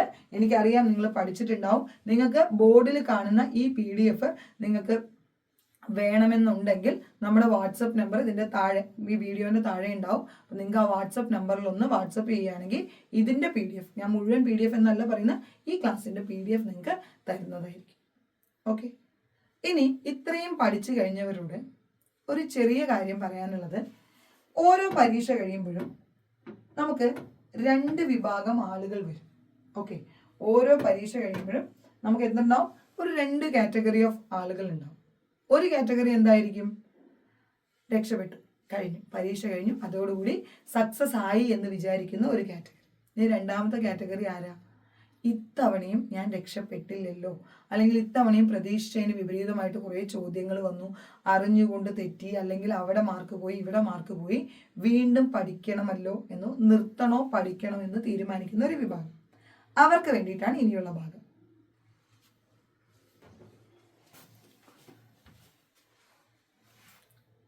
നോക്കൂ, ജോലി കിട്ടാൻ എത്ര പരീക്ഷ എഴുതണം? അത് ഓരോരുത്തർക്കും ഓരോ പോലെയാണെന്നേ. അതായത് ഇപ്പൊ ഈ പോസ്റ്ററിൽ നിങ്ങൾക്ക് എത്രത്തോളം ക്ലിയർ ആയി കാണുന്നുണ്ടെന്ന് അറിയില്ല. ഇവരെല്ലാവരും കഴിഞ്ഞ ഒരു 8 മാസത്തിനിടയ്ക്ക് നമ്മുടെ അടുത്ത് നിന്ന് പഠിച്ച് ജോലിക്ക് കയറിയ കുട്ടികളാണ്. ആദ്യം ഇരിക്കുന്നത് സ്നേഹയാണ്. സ്നേഹ പാലക്കാട് ചിറ്റൂർ ഗവൺമെന്റ് കോളേജിൽ നിന്ന് പഠിച്ചിറങ്ങി നേരെ നമ്മുടെ അടുത്തേക്ക് വന്നു. എഴുതിയ, എനിക്ക് തോന്നുന്നു 3ഓ 4ഓ എക്സാമാണ് ആൾ എഴുതിയത്. ആ എല്ലാ എക്സാമിലെയും ലിസ്റ്റിൽ വന്നു. ക്ലർക്കും അസിസ്റ്റന്റ് സെക്രട്ടറിയും എല്ലാം ലിസ്റ്റിൽ വന്നു. ആദ്യ എക്സാമിൽ തന്നെ 2ഓ 3ഓ 1ാം റാങ്ക് ഉണ്ടായിരുന്നു. രണ്ടാമത്തെ എക്സാമിലും 1ാം റാങ്ക് വാങ്ങി. ഇപ്പം നിലവിൽ ജോലി ചെയ്തുകൊണ്ടിരിക്കുന്നു. ഒരേ ഒരു എക്സാം. സത്യം പറഞ്ഞാൽ ആദ്യ എക്സാമിൽ ജോലിക്ക് കയറും. അപ്പൊ എല്ലാവർക്കും ആദ്യ എക്സാമിൽ ജോലിക്ക് കയറാൻ പറ്റുമോ? ശരിക്കും സ്നേഹ ക്ലാസ്സിൽ വന്നത് നോക്കിക്കഴിഞ്ഞാൽ ഒരു 3 മാസം, 2.5 to 3 മാസമാണ് സ്നേഹ പഠിച്ചത്. എല്ലാവർക്കും അങ്ങനെ പറ്റുമോ?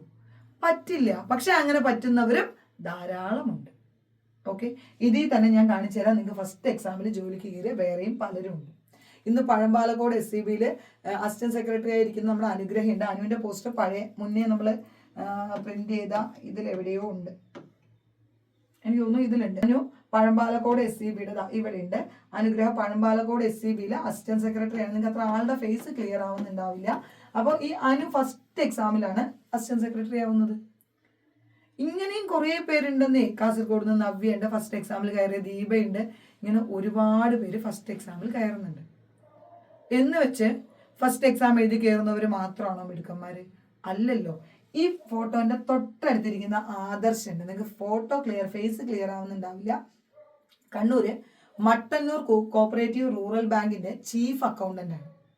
ഓക്കെ, നല്ലൊരു ബാങ്കിന്റെ ചീഫ് അക്കൗണ്ടന്റ് ആണ്. ഫസ്റ്റ് റാങ്ക് ആയിരുന്നു.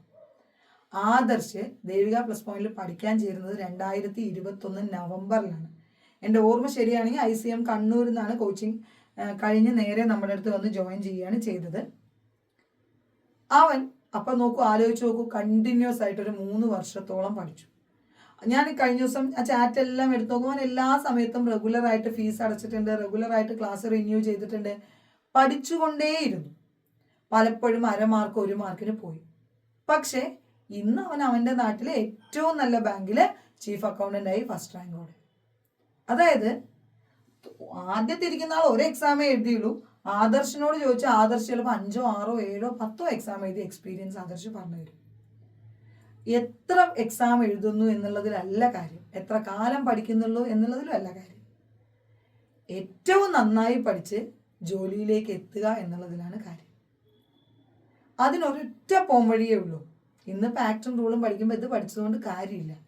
7 സബ്ജക്റ്റ് ഉണ്ട്, എല്ലാം പഠിക്കണം. English, maths, GK, law, corporation, banking, accounts എല്ലാം പഠിക്കുമ്പോൾ മാത്രമാണ് നമുക്ക് ജോലി കിട്ടുള്ളൂ.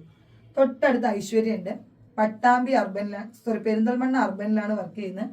ഐശ്വര്യ, രേഷ്മ, ഗോപിക, രാജ ഇവരെല്ലാവരും പെരിന്തൽമണ്ണ അർബൻ്റെ ഈ ഒറ്റ ലിസ്റ്റിൽ നിന്ന് എൻ്റെ പിള്ളേരാണ്. ഇതെല്ലാം അവരെല്ലാവരും ആ ഒരേ ബാങ്കിലാണ് വർക്ക് ചെയ്യുന്നത്. ഓക്കെ, അപ്പോൾ ഇവരൊക്കെ ഈ പെരിന്തൽമണ്ണ അർബനിൽ. ഐശ്വര്യ എനിക്ക് തോന്നുന്നു ഓൺലൈനിലാണ് പഠിച്ചത്. ഫസ്റ്റ് എക്സാം കഴിഞ്ഞ് 2ാമത്തെ എക്സാമിൽ ആള് കയറി. അതേപോലെ തന്നെ രേഷ്മ റെഗുലറിൽ വന്നാണ്. കൃഷ്ണ കൊല്ലത്തുനിന്ന് വന്ന് പഠിച്ചത്. തിരുവനന്തപുരത്ത് രേഷ്മ 2 ഒന്നാം റാങ്കാണ് വാങ്ങിയത്. അങ്ങനെ അങ്ങനെ അങ്ങനെ നോക്കുകയാണെങ്കിൽ ഇവരെല്ലാവരും പലരും ഒരു എക്സാമിൻ്റെ കഥയായിരിക്കും, പലരും ഒരുപാട് എക്സാമിൻ്റെ കഥയായിരിക്കും പറയാനുണ്ടാവും. ഒരു ഗിരിജ ഉണ്ട്, നമ്മുടെ പന്നിയങ്കര SCB കോഴിക്കോട്. ഗിരിജ ആ റാങ്ക് ലിസ്റ്റിലെ ഏറ്റവും ലാസ്റ്റ് ആളായിരുന്നു. ഏറ്റവും ലാസ്റ്റ്, എനിക്ക് തോന്നുന്നു 20 പേരുടെ ലിസ്റ്റോ മറ്റേ ആയിരുന്നു. അതിൽ ഏറ്റവും ലാസ്റ്റ് റാങ്ക് ആയിരുന്നു. ഗിരിജയുടെ മുന്നിലുള്ളവരൊക്കെയും മറ്റ് ജോലി കിട്ടി പോയി, മറ്റ് NOC കൊടുത്തു, അങ്ങനെയൊക്കെ ആയിട്ട് ഗിരിജയ്ക്കും ജോലി കിട്ടി. അപ്പോൾ ഫസ്റ്റ് റാങ്ക് വാങ്ങുന്നവർക്ക് മാത്രമേ ജോലി കിട്ടുള്ളൂ എന്ന് ചോദിച്ചാൽ അല്ല, ലാസ്റ്റ് റാങ്ക് വാങ്ങിയയാൾക്കും ജോലി കിട്ടിയിട്ടുണ്ട്. അതും നമുക്കൊരു മോട്ടിവേഷനാണ്. ലിസ്റ്റിൽ കയറുക എന്നുള്ളതാണ് ആദ്യത്തെ നടപടി. ഓക്കെ, നമ്മളെ ഡീമോട്ടിവേറ്റ് ചെയ്യാൻ ഒരുപാട് പേരുണ്ടാവും. അവിടെ മുഴുവൻ രാഷ്ട്രീയമാണ്, അല്ലെങ്കിൽ റെക്കമെൻഡേഷൻ ഇല്ലാതെ, അല്ലെങ്കിൽ പൈസ കൊടുക്കാതെ ജോലി കിട്ടില്ല. നിങ്ങൾ ഈ ഫോട്ടോയിൽ കാണുന്നതും ഞാൻ മുന്നേ കാണിച്ച ഫോട്ടോയിൽ കണ്ടതും ഇന്ന് വരെ എൻ്റെ പോസ്റ്ററിൽ കാണുന്ന ഒരൊറ്റ കുട്ടി പോലും പൈസ കൊടുത്ത് ജോലിക്ക് കയറിയ കുട്ടികളല്ല. എല്ലാവരും CSEB എക്സാം എഴുതി നല്ല മാർക്ക് വാങ്ങി ജോലിക്ക് കയറിയ ആളുകളാണ്. നിങ്ങൾ ഏറ്റവും ലാസ്റ്റ് ഇരിക്കുന്ന ഒരു ആഷിഖ് സുന്ദർ ഉണ്ട്. ആഷിഖിനെയൊക്കെ നമ്മൾ ശരിക്കും ഓർക്കേണ്ട ഒരാളാണ്.